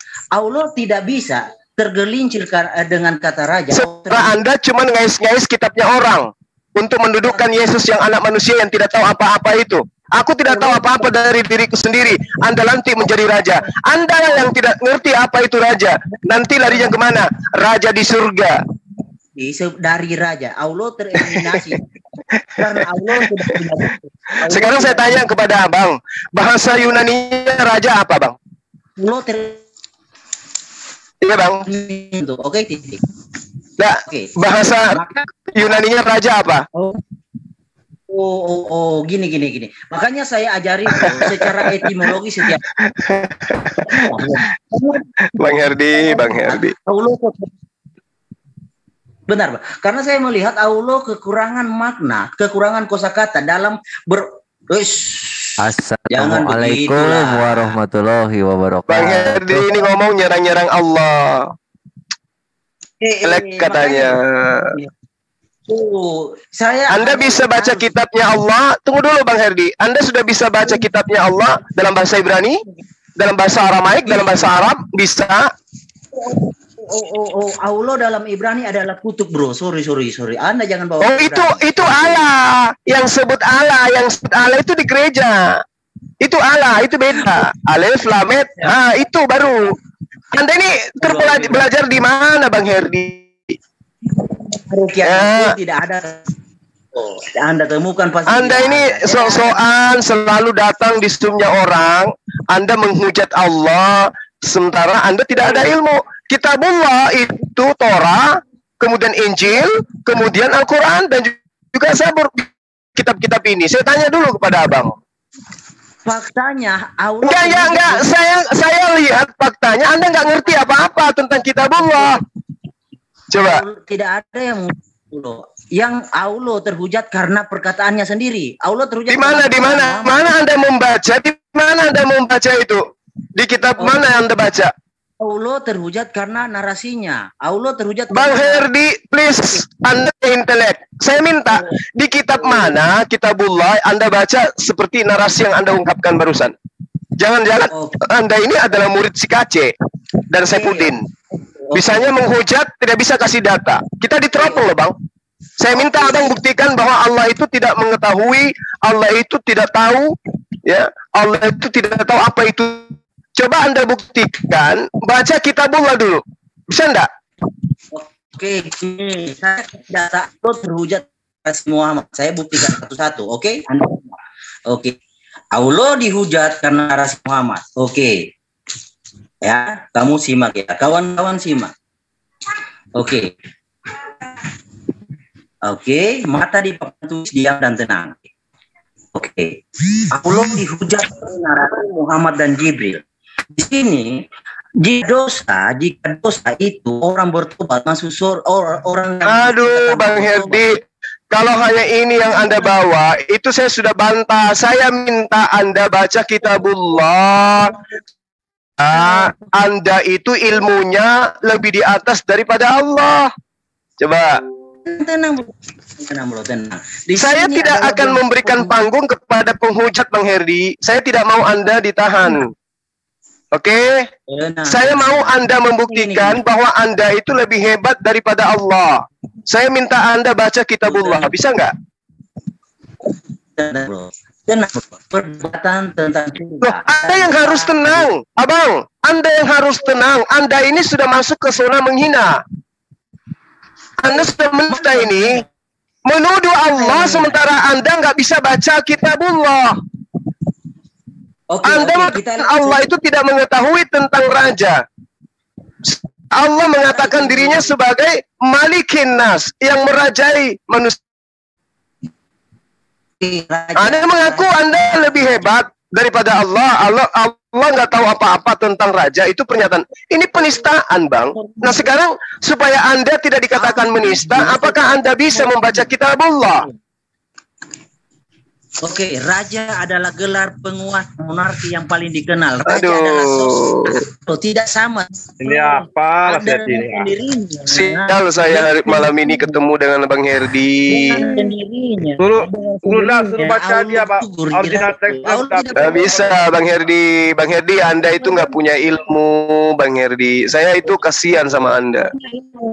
Banyak hadis Muslim 9253. Terus dipahami berdasarkan pemahaman otak sendiri. Anda memahami hadis sama Anda memahami kitab Bible. Kalau Anda mau diskusi, mau dikatakan intelek, Anda ya harus meluangkan waktu lah untuk orang lain. Jangan ada orang lain bicara, Anda nyela, itu nggak intelek, bro. Masalahnya saya berbicara dengan hewan, dengan binatang yang tidak tahu etika. Ngerti Anda? Iya. Saya melihat Anda ketakutan kalau saya itu bagus-bagus kasih Anda panggung. Di mata saya Anda itu, saya masih anggap Anda itu manusia. Saya kasih panggung Anda menghujat kepada Allah. Saya melihat, pakai apa Anda melihat? Herdi. Pakai apa Anda melihat? Ketakutan apa? Anda bisa baca kitab saya? Iya, saya melihat Anda ketakutan, saya membongkar. Saya tidak ketakutan, Herdi. Kamu, Yesus, Paulus datang di hadapan saya, sedikit pun bulu saya nggak berdiri. Apalagi cuman pelahap babi kayak Anda. Orang yang suka tidur sama anjing kayak Anda itu nggak patut saya takuti, ngerti? Tenang bro, tenang. Cuman mulut Anda itu yang terlalu kurang ajar. Kapasitas otak Anda itu tidak punya kapasitas apa-apa. Mulut Anda itu yang terlalu lebar. Anda mengatakan Allah tidak tahu apa-apa, sementara membaca kitab saja Anda nggak bisa. Orang yang mengendalikan emosi di surga diberi. Saya lagi emosi memang, betul. Saya lagi jengkel sama Anda. Kesal saya. Karena saya berbicara dengan orang gila kayak Anda. Anda tidak bisa mengendalikan emosi, maka hak kebebasan memilih bidadari akan dihapus oleh Allah. Ingat itu, bro. Jadi Anda monyet Yesus menjanjikan pengikutnya 100 istri di surga. Paham kau? Tenang. Kamu yang tenang. Dasar kau. Ya. Tenang, bro. Makanya, bro. Saya tenang. Kamu itu yang gila, pemakan babi. Dasar biawak kau. Saya ajarkan. Herdi, saya ajari kamu ya. Yesus itu mengajarkan kepada pengikutnya akan mendapatkan 100 istri. Kamu bukan pengikutnya, asal kau tahu. Bagus, saya sopan-sopan samamu. Saya kasih panggung. Ya, kami pura-pura menganggap kamu itu punya ilmu. Tolong di-mute. Punya ilmu gini. Bahwa Islam yang punya di-mute ini setan ini di-mute. Dikeluarkan dari sini, saya nggak mau. Tidak, saya bubarkan MMCI. Oh, siap. Bubarkan dari sini. Siap, udah dikeluarkan. Saya menghargai dia. Saya kasih panggung dia. Baik-baik selalu dikasih. Seakan-akan dia itu punya ilmu. Bahas hadits, bahas ayat Quran. Dikasih dia panggung. Makin melonjak dia. Dasar binatang. Makan babi. Luar biasa Gurunda. Tergantung apa yang dimakan Gurunda itu. Biadab. Kau bilang saya takut samamu. Kurang ajar. Takut apa saya sama kalian?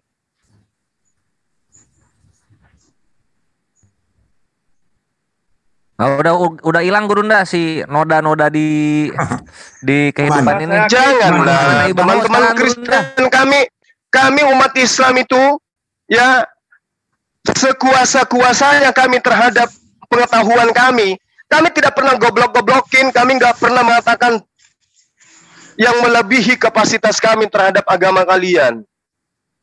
Oh, ini Allah dihujat, Tuhanmu tidak tahu, Jibril tidak tahu, Muhammad SAW tidak tahu. Ini bahasa apa ini? Sementara kamu muncul di sini biadab, kamu cuma bisa terjemah.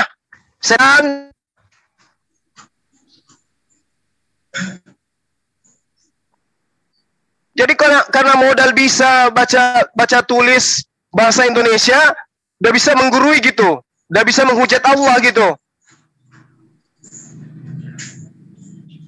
Ya. Boleh hujat saya, pribadi saya boleh kau hujat, boleh kau anjing-anjingin saya, tapi jangan pernah sembahan saya kau maki-maki kayak begitu, saya nggak terima. Paham?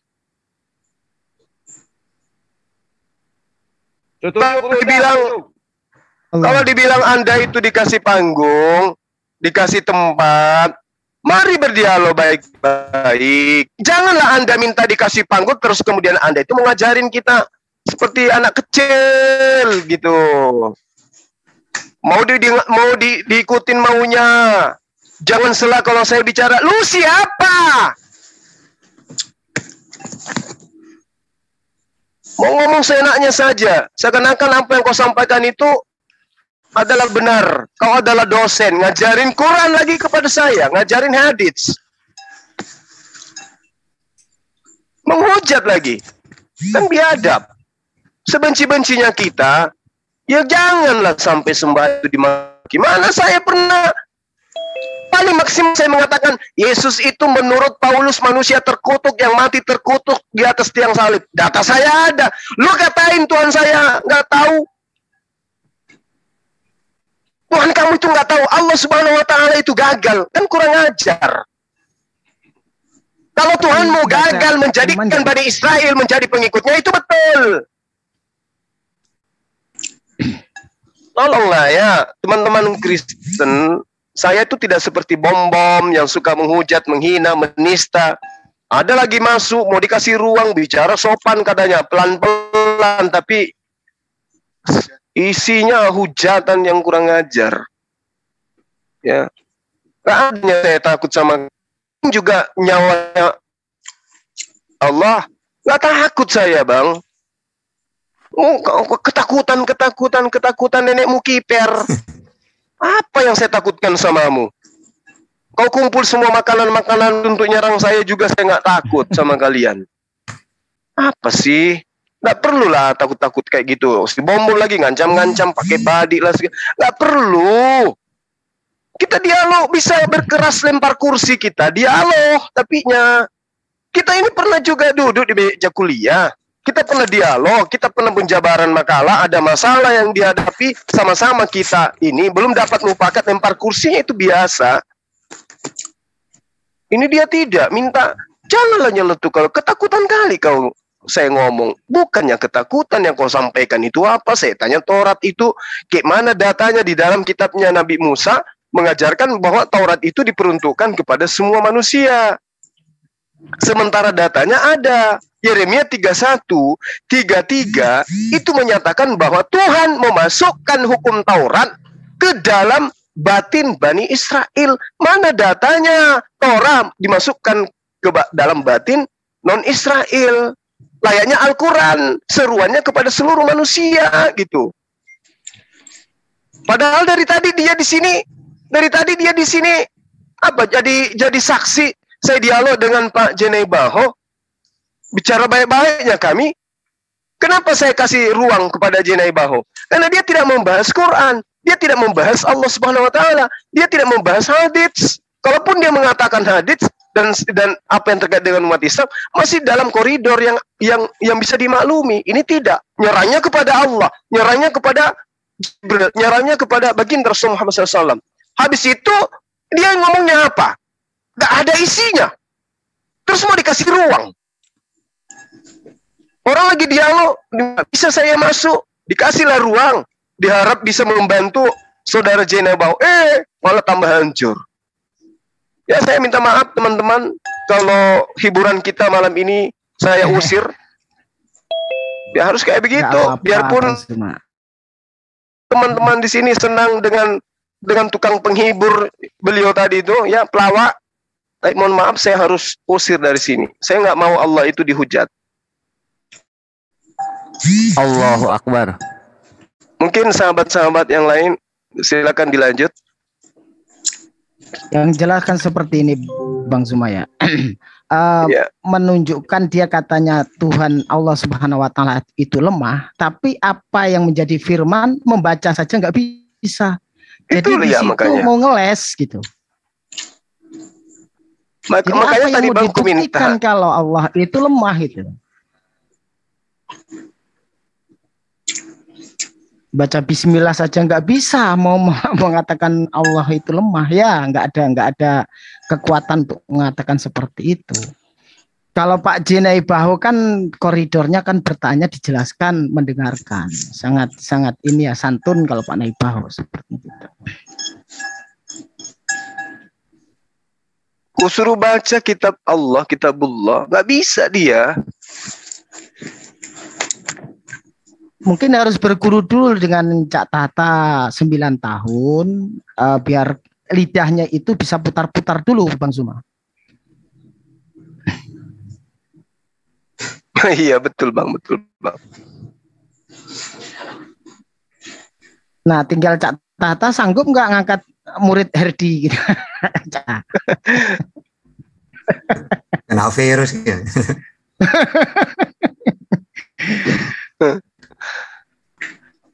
Allahu Akbar. Ada guru saya di sini, adik saya. Maaf tadi saya agak keras. Oh, saya dukung itu, Gurunda. Ya, Gurunda. Mesti ada yang begitu, Gurunda. Gurunda, kami mendukung Gurunda. Alhamdulillah. Saya nggak enak loh Allah digituin. Ya, biar kata orang kita ini memaklumi dia. Lagian Allah menerangkan, fala tuti'il kafirina wajahiduhum bi jihadan kabira. Kita harus berjuang besar memang. Mati-matian kita harus berjuang untuk menegakkan tali agama Allah ini. Dari orang-orang yang kayak begini. Allahu Akbar. Oh iya. Karena kita ini dipur loh Gurunda, hitungannya tuh. Kita dipur. Mereka menghujat kita bisa. Cuma kita oleh Allah Azza wa Jalla itu jangan hujat sesembahannya. Jangan hujat nabi-nabi yang di sana, karena kita juga mengimani nabi-nabi yang ada di dalam Torah dan Injil itu juga. Makanya jadi kalau misalnya Islam ini menang dalam argumentasi, wow keren. Karena kita udah dipur duluan. Pur -1 gitu tuh. Ya tadi kan ini deh, saya dengan saudara kita Pak Jenai Baho membahas tentang, saya bukan berdasar alibi atau berdasar daripada asumsi saya. Saya beranjak dari Markus 12:35-37 dan juga Matius 22:1-45, di mana Yesus mengatakan jika Daud sendiri menyebut dia tuannya, bagaimana mungkin dia anaknya? Saya memahami. Ya, dalil itu iya. Iya, makanya saya minta, berarti Mesias yang dimaksud ini bukan Yesus. Karena bagaimana mungkin kemudian Daud memanggil dia Tuhan kalau dia itu anak, sementara Yesus itu adalah anaknya gitu loh. Nah, saya menginginkan ada pemahaman yang berlainan dengan pemahaman saya berdasarkan data ini. Artinya ada penafsiran lain yang harus disampaikan ke saya. Bukannya lari kemana-mana dia kayak tadi tuh.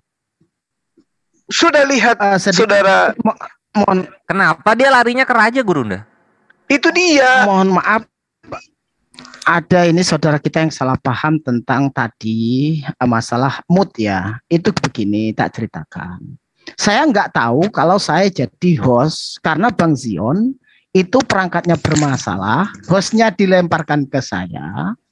Nah, sesudah itu Bang Zion nggak bisa mengendalikan moderator gitu. Mohon maaf untuk Pak Zainal Arifin, bukan berarti klarifikasi ya.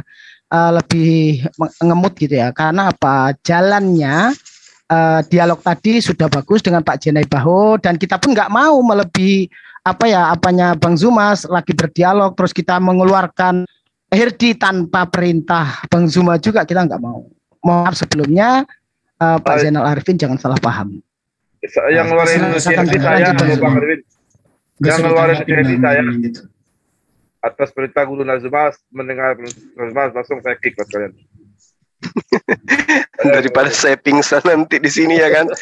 Oh iya, nggak suka. Siapa yang terima Tuhannya dihinakan kayak begitu? Jadi tritung penghujat itu yang penting yang penting mereka mau ngomong apa aja bebas, yang kesempatan untuk menghujat Tuhan mereka. Karakternya gitu. Karena ini Gurunda, penghiburan imannya tritung itu datang dari menghina Islam, menghujat Islam. Tanpa menghujat Islam, nggak akan ada penghiburan iman, tidak akan ada kebesaran nama Kristus. Gitu. Contoh, Tepudin, Zang, kalau misalnya bahas Brosto, nggak bahas Islam, sesepi-sepinya. Viewer paling di bawah 5.000. Tapi sekali bahas Islam demi kebesaran nama Kristus, langsung 20.000, 50.000, 70.000. Jadi memang sudah fakta. Kalau misalnya iman mereka itu makin kuat dan makin kokoh jika ada penghujatan terhadap agama-agama lain gitu. Tergantung agama apa yang mayoritas di suatu wilayah tersebut. Kalau misalnya agama mayoritasnya Islam, Islam lah dihujat gitu. Tapi kalau di India, Hindu yang dihujat gitu. Kalau di Thailand, Vietnam, Buddha yang dihujat. Itu sesi terakhir itu Korea. Karena mereka itu kitabnya sendiri justru umat Islam lebih paham. Seperti Bang Juma gitu. Sedangkan jadi pakai jalan terakhir apa? Menghujat gitu. Kayak Kace si Pudin gitu. Nah, iya Kosman dan Tepudin juga ini bagus Statata karena mereka adalah kasih gelarnya itu korban penebus hujat gitu. Jadi tritung ini mereka tuh mau menghujat, cuma mereka nggak mau mikul salibnya atas penghujatan yang mereka lakukan. Jadi mereka tuh saling mengundi siapa nih yang akan kita tumbalkan untuk menjadi domba penebus hujat. Kosman dapat. Nah ya udahlah. Kita serahkan Kosman supaya kita bisa bebas menghujat yang lainnya gitu. Nanti setelah Kosman Tepudin, setelah Tepudin yang lain-lain digilir lah sama mereka gitu. Jadi penumbalan dalam tritung penghujat itu sering terjadi. Wah, hebat. Iya.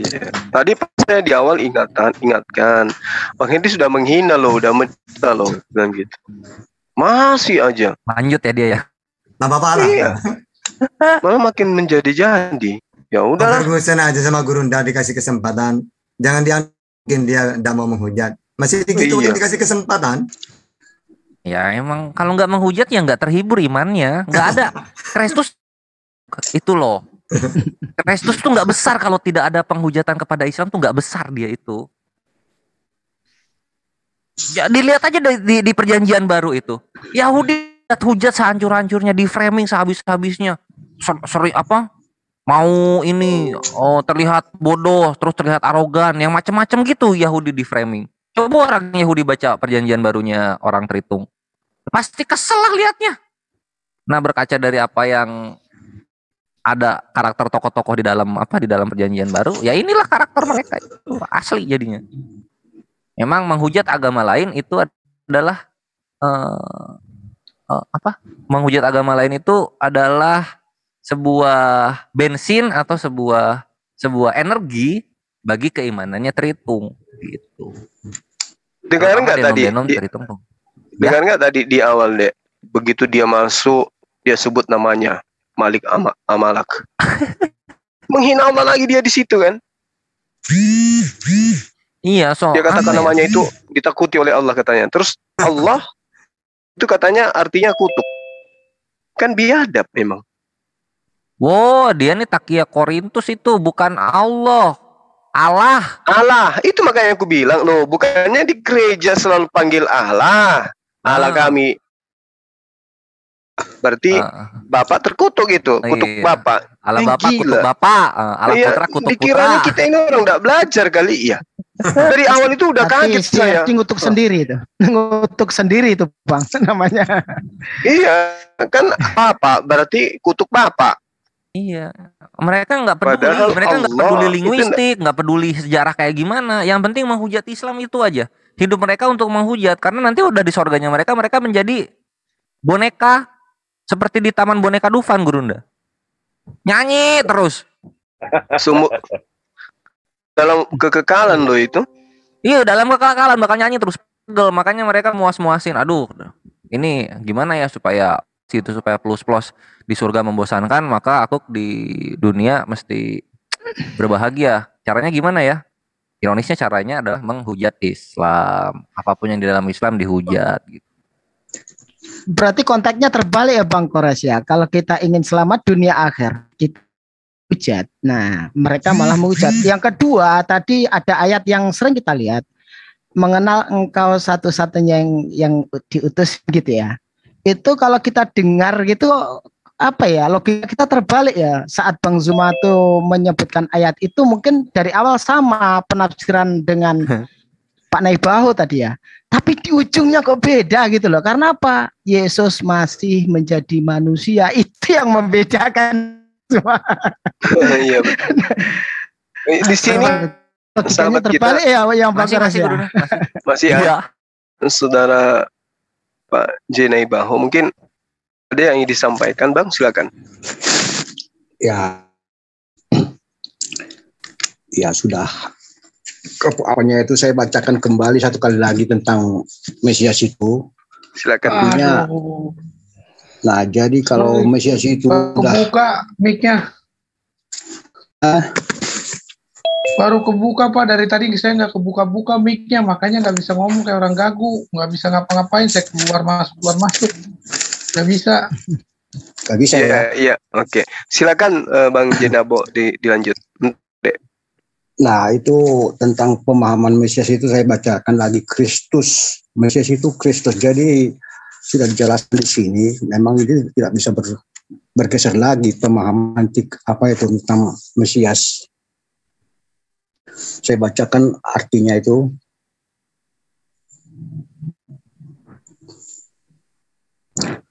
Jadi terjemahan dari Yunani dari kata Ibrani Mesiak atau Mesias Al-Masih, artinya yang diurapi oleh Tuhan. Yesus disebut Kristus karena dialah yang dipilih Allah menjadi penyelamat dan Tuhan. Jadi dia sekali penyelamat ya karena dia Tuhan.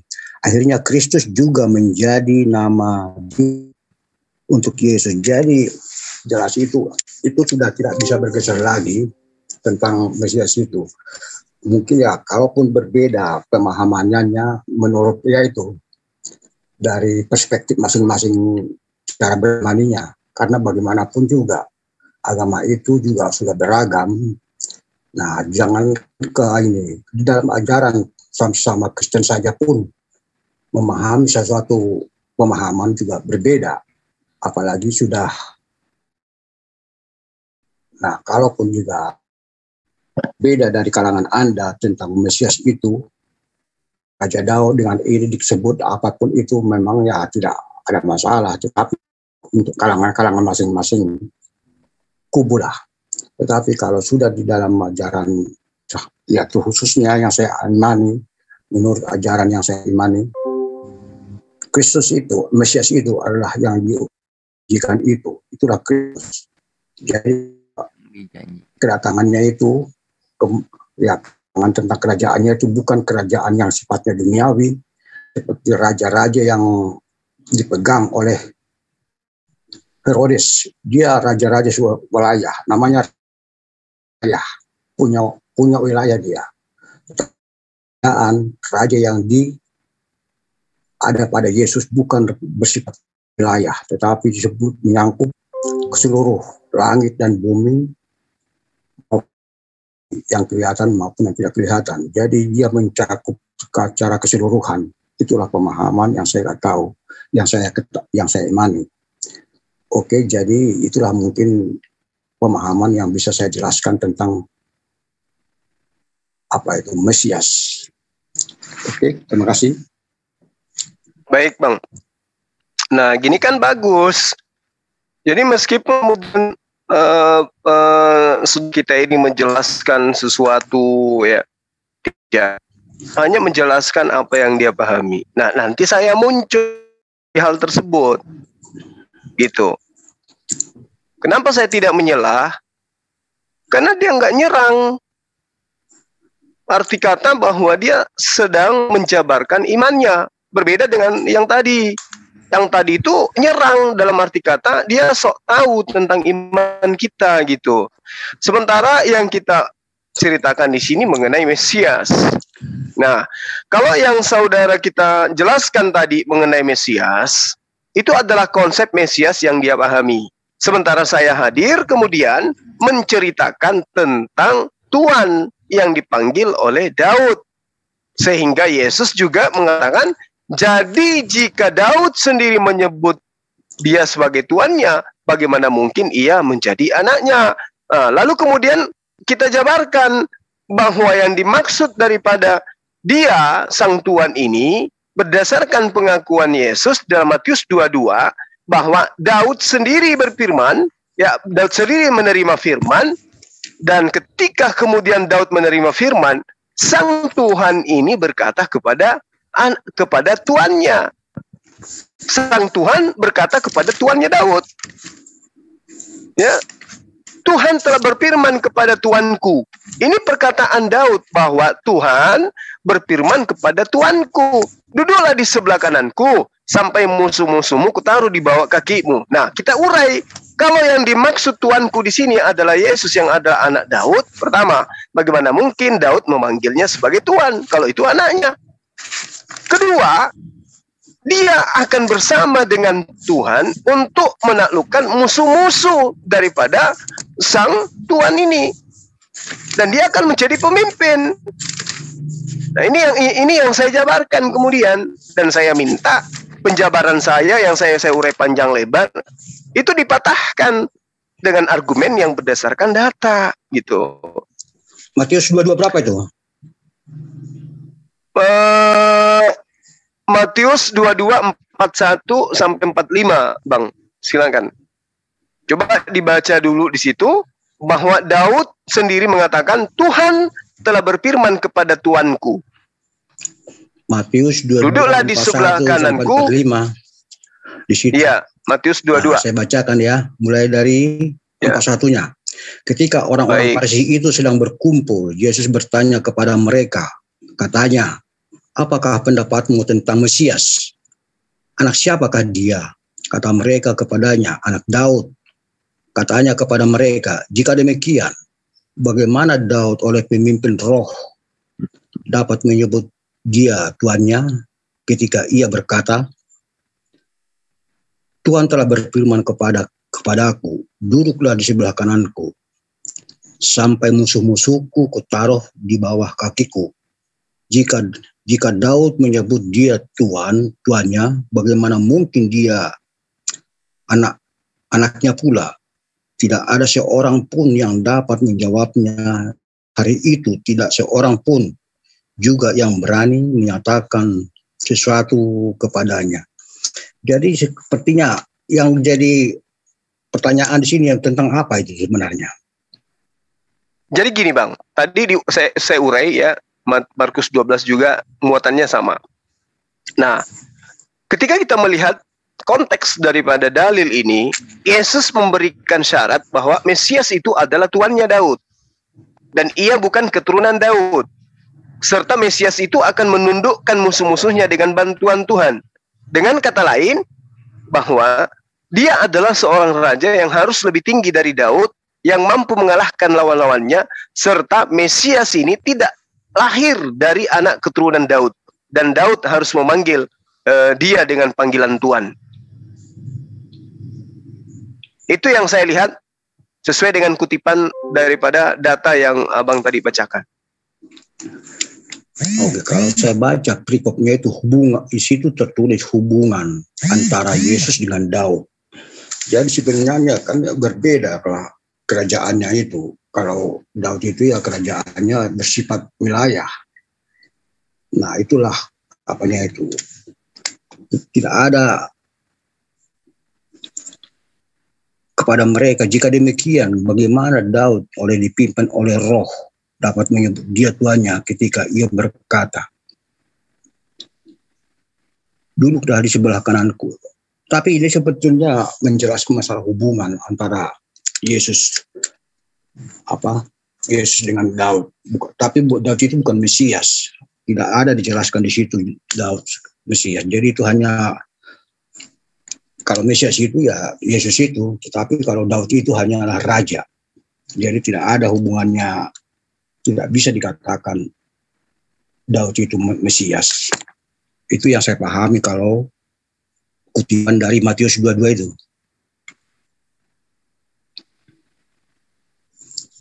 Iya. Jadi yang saya lihat ini bukan bukan hanya sekedar pemberitaan biasa gitu.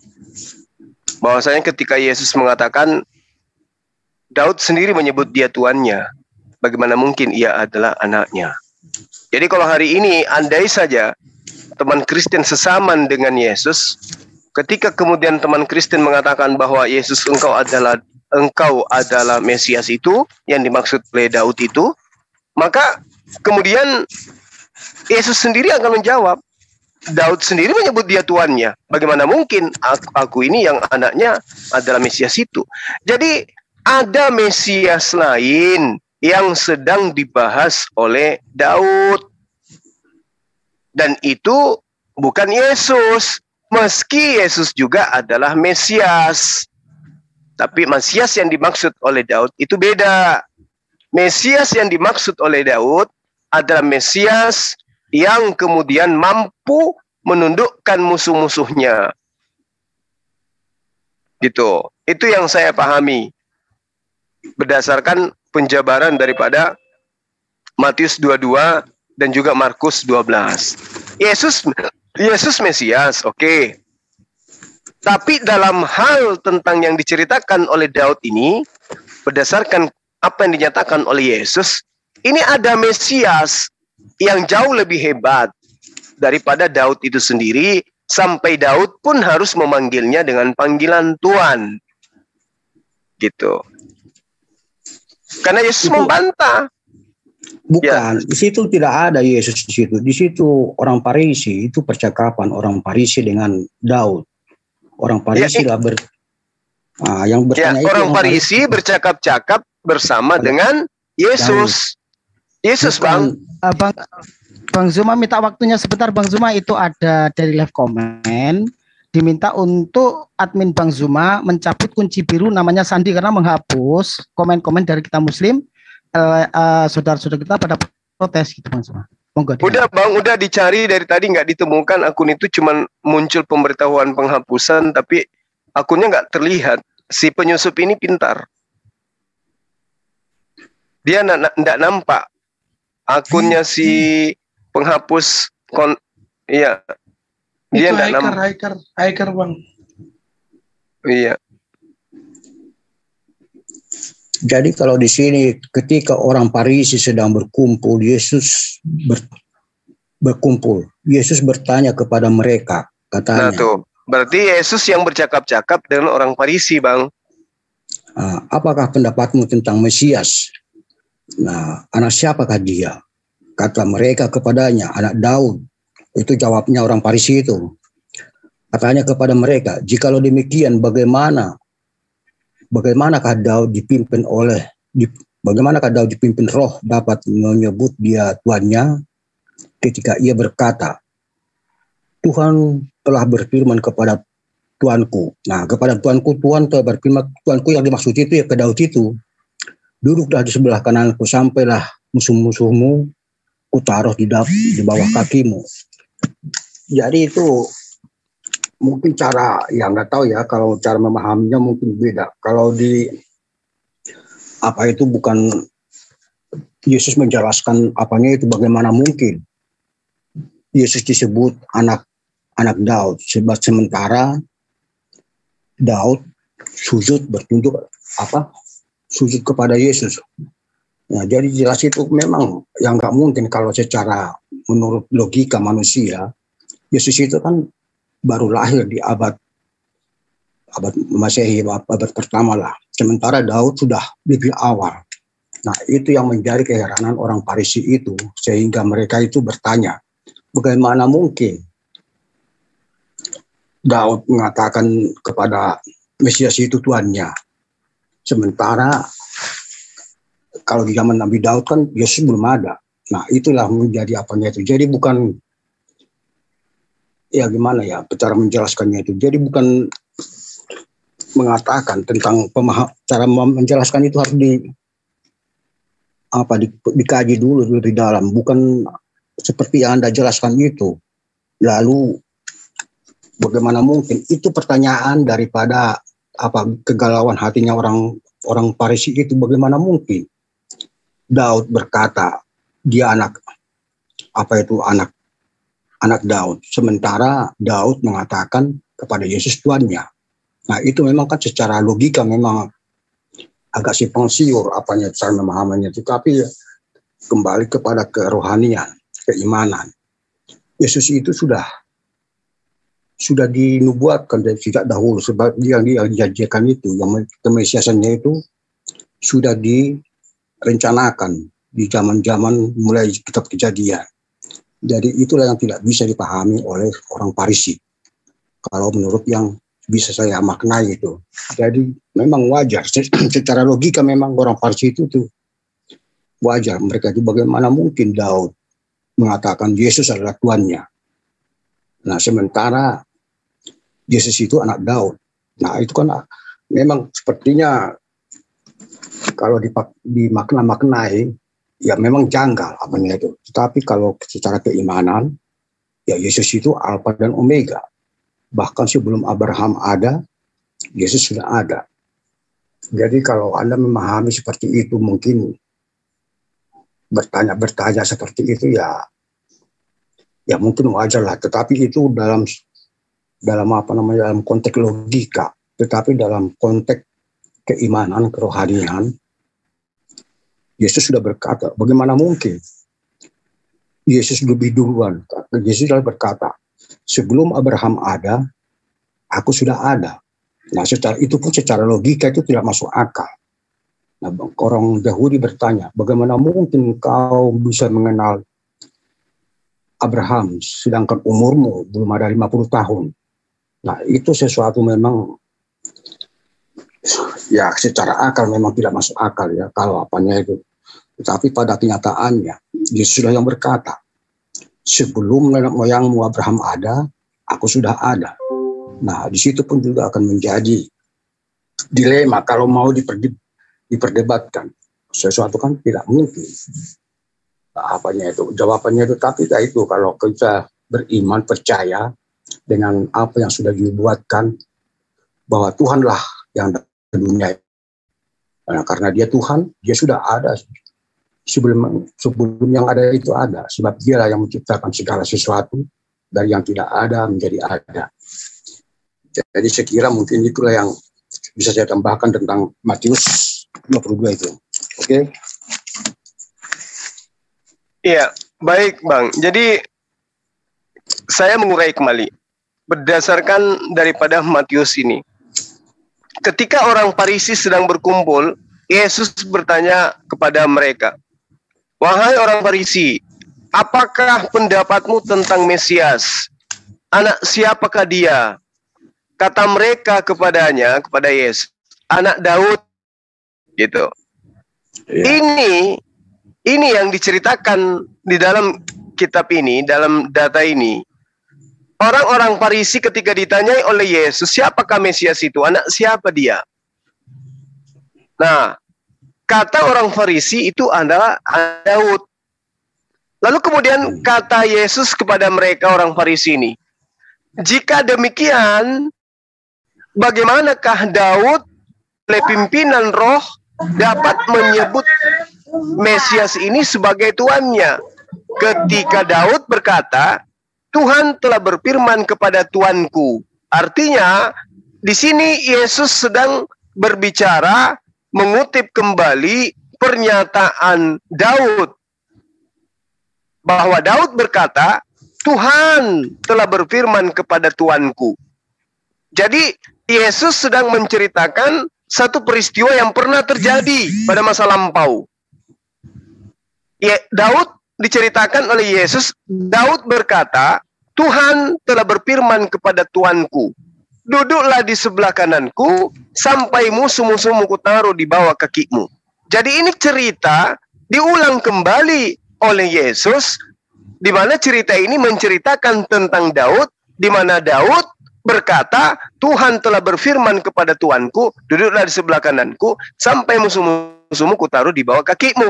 Lalu kemudian Yesus melanjutkan di dalam Matius 22 ini, jadi jika Daud menyebut dia tuannya, bagaimana mungkin kemudian Mesias ini, ya, bagaimana mungkin kemudian Daud ini menyebut Mesias itu sebagai anaknya?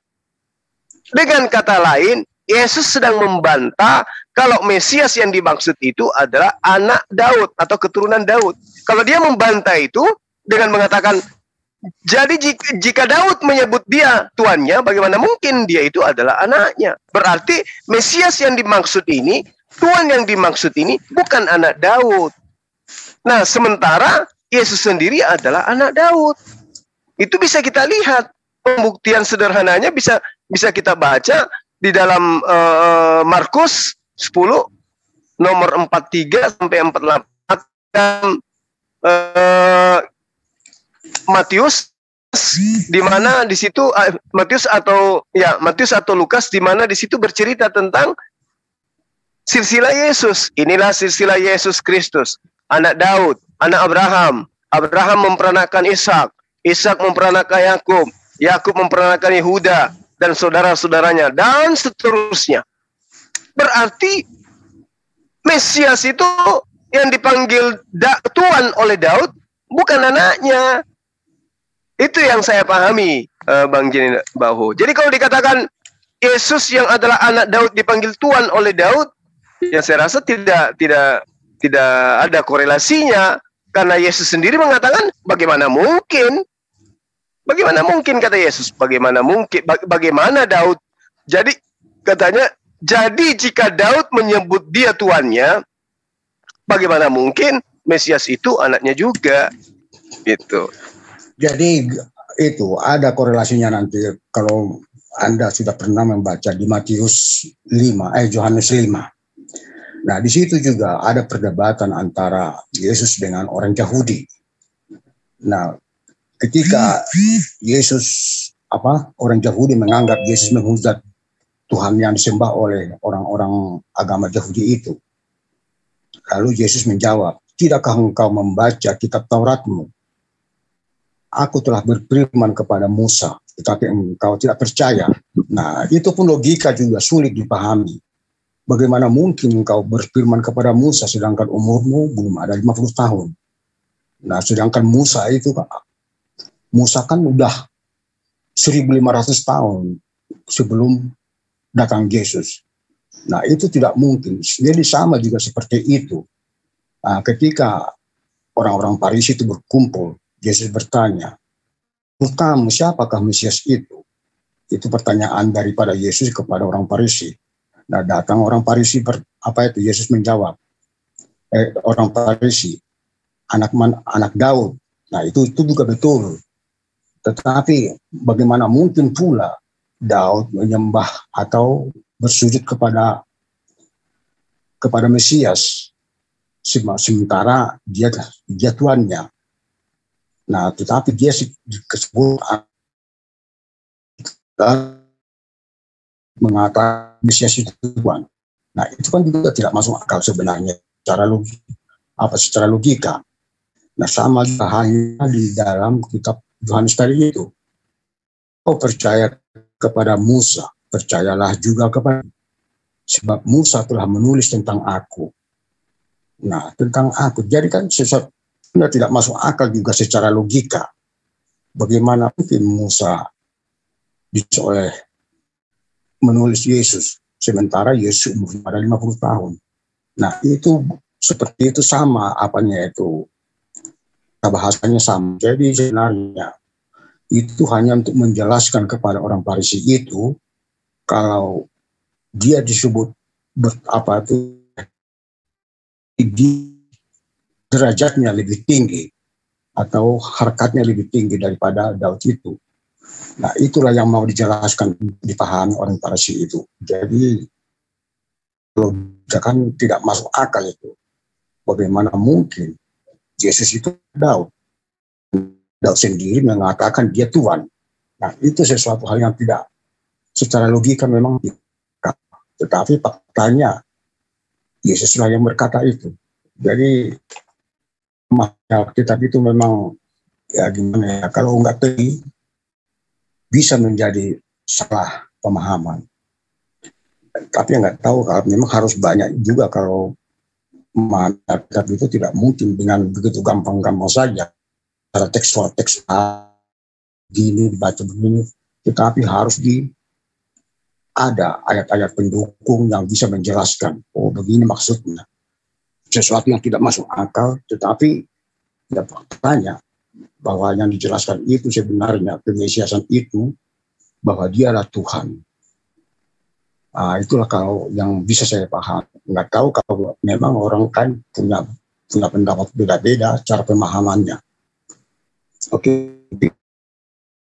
bisa saya jelaskan tentang itu. Ya, baik. Kalau abang kemudian mengambil dari Yohanes 5, justru itu akan menguatkan bahwa Mesias yang dipanggil Tuhan itu bukan Yesus. Kenapa? Di dalam kitabnya Musa, kita tidak perlu kemudian bagaimana itu sama seperti yang dipahami oleh umat Kristen hari ini terhadap Yesus. Menceritakan bagaimana sosok daripada Mesias yang datang itu adalah takluk oleh musuh. Bahkan yang diceritakan oleh Musa, ya, bagaimana kemudian ketika datang Nabi kepada Bani Israel, maka mereka akan menolak dan bahkan mereka cenderung membunuh nabi-nabi yang datang kepada mereka. Nah, yang diceritakan oleh Musa tentang Yesus tidak lain dan tidak bukan adalah bahwa Yesus itu datang kepada Bani Israel untuk menegakkan kembali apa yang pernah Tuhan perintahkan kepada Musa. Bukan malah sebaliknya. Jadi ketika Yesus percaya kepada Musa, tentu percaya juga kepada aku. Sebab ia telah menulis tentang aku. Nah, kalau kita mencari di mana di Tauratnya Musa, di mana Musa menceritakan seperti konsep iman Kristen hari ini. Musa menuliskan bahwa sang Tuhan rupa manusia mati kemudian menuliskan itu. Tidak. Lalu kemudian Yesus menerangkan di dalam Yohanes 5 nomor 47, tetapi jikalau kamu tidak percaya akan yang ditulisnya, akan apa yang kukatakan oleh Yesus kepada Bani Israel. Dia mengatakan bahwa dia adalah sang Tuhan yang datang dalam rupa manusia. Adakah dia datang mengajarkan bahwa bagi Daud? Tidak ada. Jadi kalau kita ingin menggunakan Yohanes 5, justru itu semakin menguatkan bahwa Tuhan yang dipanggil Daud itu bukan anaknya Daud. Tetapi sosok Mesias ya, yang datang, yang kemudian musuh-musuhnya itu bertekuk lutut di hadapannya. Nah, siapa dia? Siapa yang kemudian mampu menaklukkan musuhnya dan mengajarkan ya, kepada bangsa-bangsa tentang hukum Tuhan? Duduklah di kananku sampai musuh-musuhmu kutaruh di bawah kakimu. Sederhana. Kalau ini adalah Yesus, musuh Yesus. Bangsa mana yang Yesus? Kalau kita tidak menemukan itu, ya kita nggak Yesus. Siapapun oknumnya, yang jelas saya katakan bahwa itu bukan Yesus. Karena Yesus adalah keturunan Daud. adalah anak Daud. Berdasarkan Markus 10 nomor 47 48. Tadi juga ada silsilah Yesus, anak Daud, anak Abraham. Kemudian Yesus ini bukan raja yang lebih besar dari Daud. Yesus bukan seorang raja yang kemudian memiliki kerajaan yang dahsyat daripada Daud. Bahkan Yesus bukan seorang raja. Yesus ini adalah keturunan Daud. Jadi mana mungkin seorang anak cucu dipanggil tuan kakeknya oleh bapaknya? Hanya Yesus sendiri heran. Bagaimana mungkin kemudian Daud memanggil dia sebagai kalau dia sendiri adalah anaknya? Yesus sendiri yang menyangka itu, yang menyangga. Nah, kemudian Yesus tidak menaklukkan musuh-musuhnya. Yesus menaklukkan musuhnya, malah dia yang ditaklukkan oleh musuhnya. Dia yang disiksa. Kalau begitu, berarti Yesus tidak memenuhi syarat untuk menjadi Mesias. Berdasarkan pernyataan Matius tadi. Berdasarkan Mesias sendiri. Bukan berdasarkan saya. Bang, silakan. Oke. Itu memang secara pemahaman logika. Logika itu memang terbatas kemampuannya. Nah, seperti dikatakan, ada yang mengatakan, firman mana yang dikeluarkan Musa? Nah, yang menjadi pertanyaannya, yang ditulis oleh Musa itu bukan firman. Mulai Kejadian sampai ada 5 kitabnya yang ditulis oleh Musa. Itu semua firman daripada Yesus. Kalau berujuk kepada Yohanes 5 itu, tidakkah engkau membaca kitab Tauratmu? Aku telah berfirman kepada Musa. Nah, itu perkataan Yesus kepada orang-orang Yahudi yang berdebatnya. Juga di Matius 5 juga yang 46-nya itu, yang 47 mengatakan, jika engkau percaya kepada Musa, percayalah juga kepada aku. Sebab Musa telah menulis tentang aku. Nah, kata kuncinya tentang aku. Siapakah Tuhan yang dikenal oleh Musa? Musa mengenal nama Tuhannya, itulah sang aku.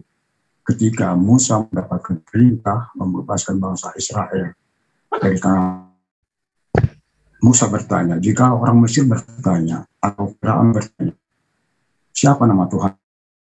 Nah, Tuhan berfirman kepada Musa, aku adalah sang aku.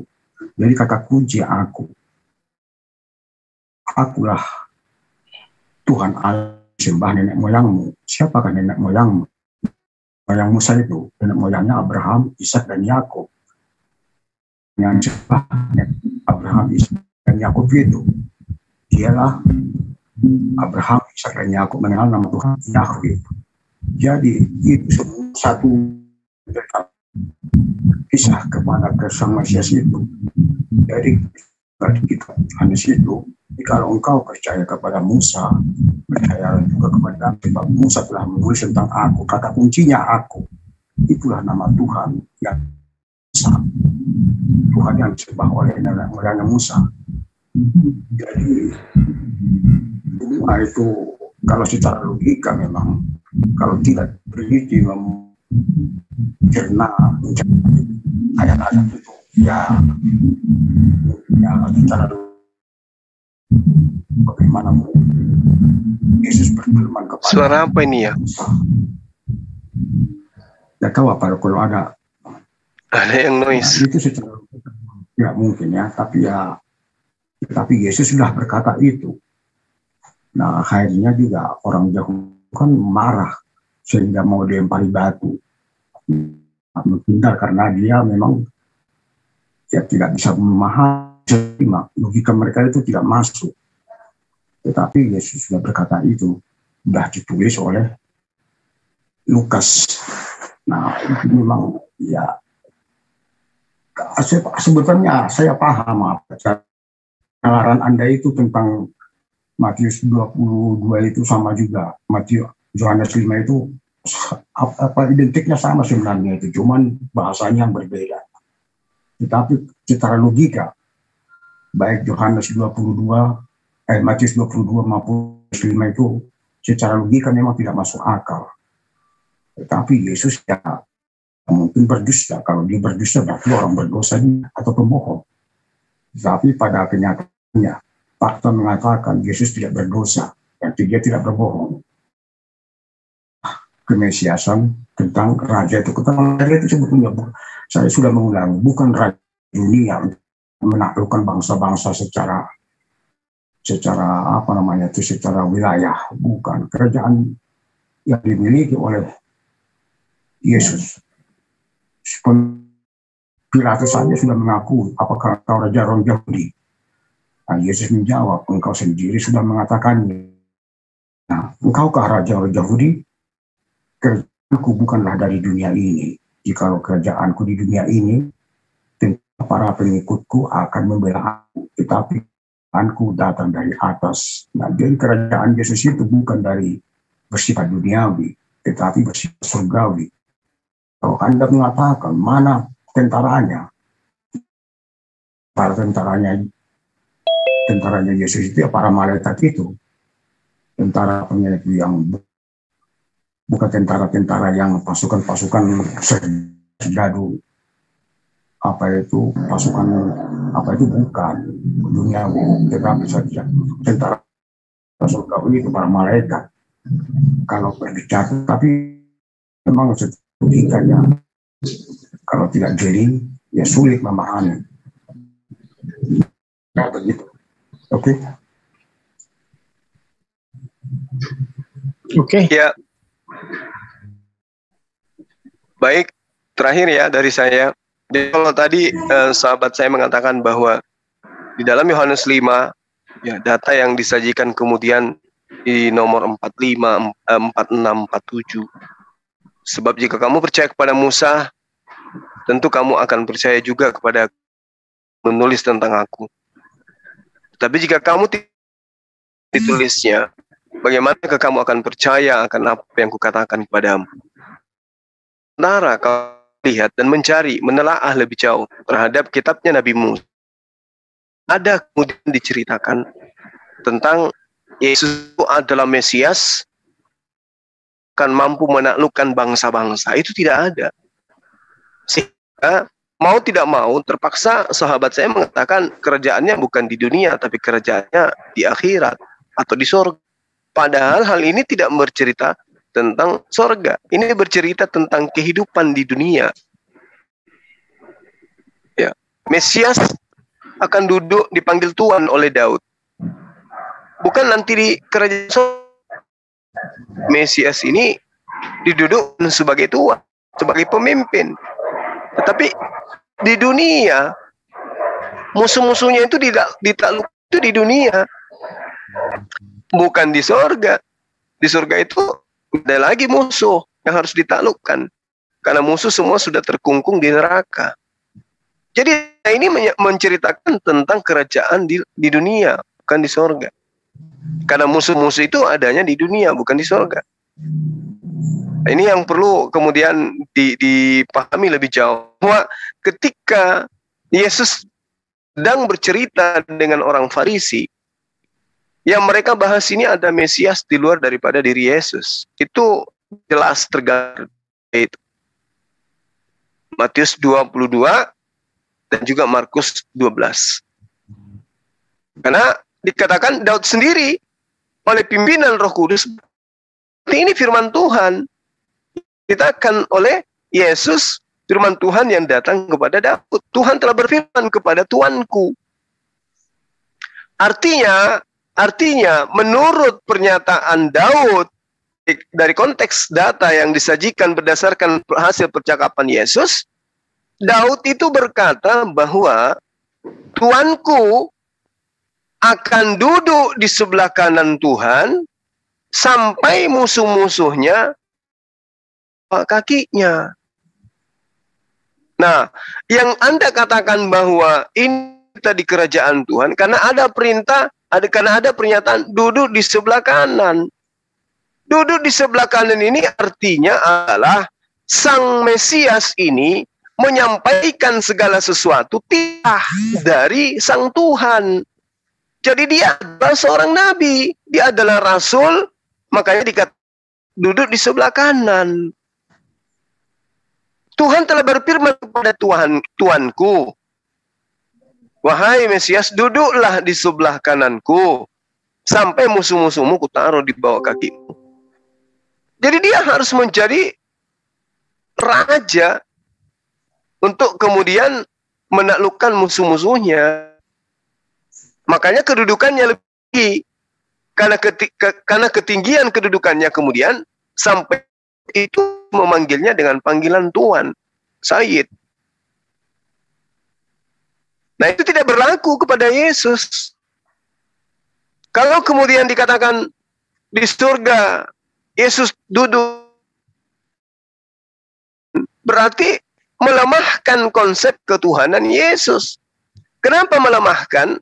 Karena ternyata ada oknum lain yang bekerja sama dengan Yesus untuk menaklukkan musuh-musuh. Berarti hilang kekuasaannya, melemahkan kedudukannya sebagai Tuhannya, teman Kristen. Artinya bahwa yang dimaksud oleh pernyataan Yesus kepada orang Farisi ini, pada ahli Torah, Daud sedang menceritakan oknum lain yang disebut sebagai Tuhan, yang bukan anak Daud itu sendiri. Nah, sementara Yesus adalah anak Daud. Jadi Yesus gugur di sini. Itu Pak, itu Bang yang saya ingin sajikan. Saya kira kita cukupkan sampai di sini. Mungkin di sesi lain kita akan membahas.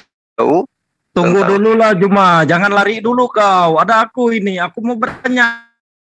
Jangan kau suka framing kitab orang. Kemarin aja nggak bisa jawab kau. Kutanya ayat Alkitab. Berani nggak? Kutanya hadismu hari ini. Iya, silakan.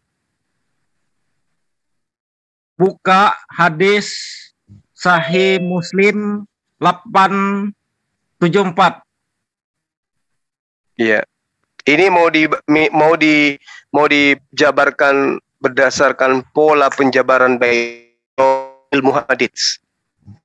Sesuai hadis. Sesuai ilmu hadis. Jangan kan kau kan sesuai hadis kau coba buka biar kita baca sama-sama.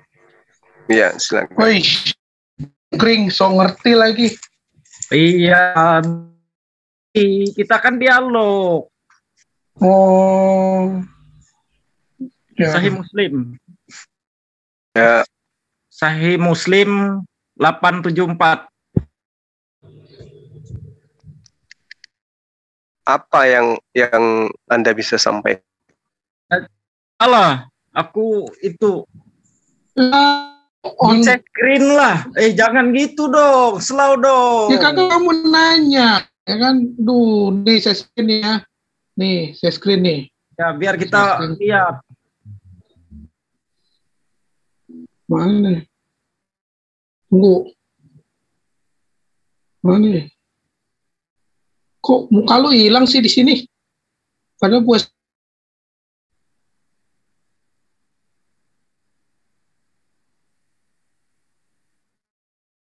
wah.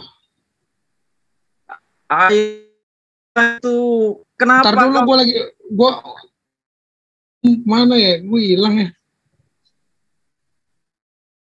Ya, silakan. Nggak, saya cuma ninin dia aja.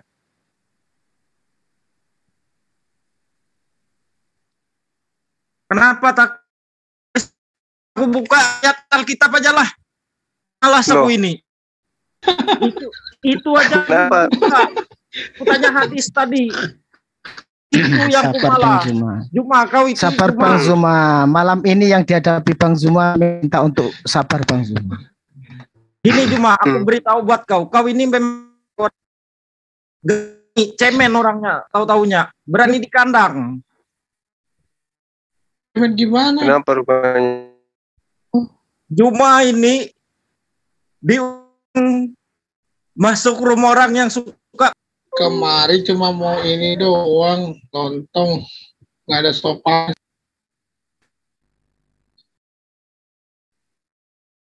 Aku mau ngobrol sama Naibaho boleh? Lanjut. Mana Gurunda? Ya, saya ada di sini. Saya tunggu muridnya Heri. Bawa landang dia.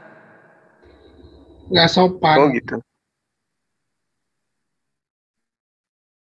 Brethren Naibaho,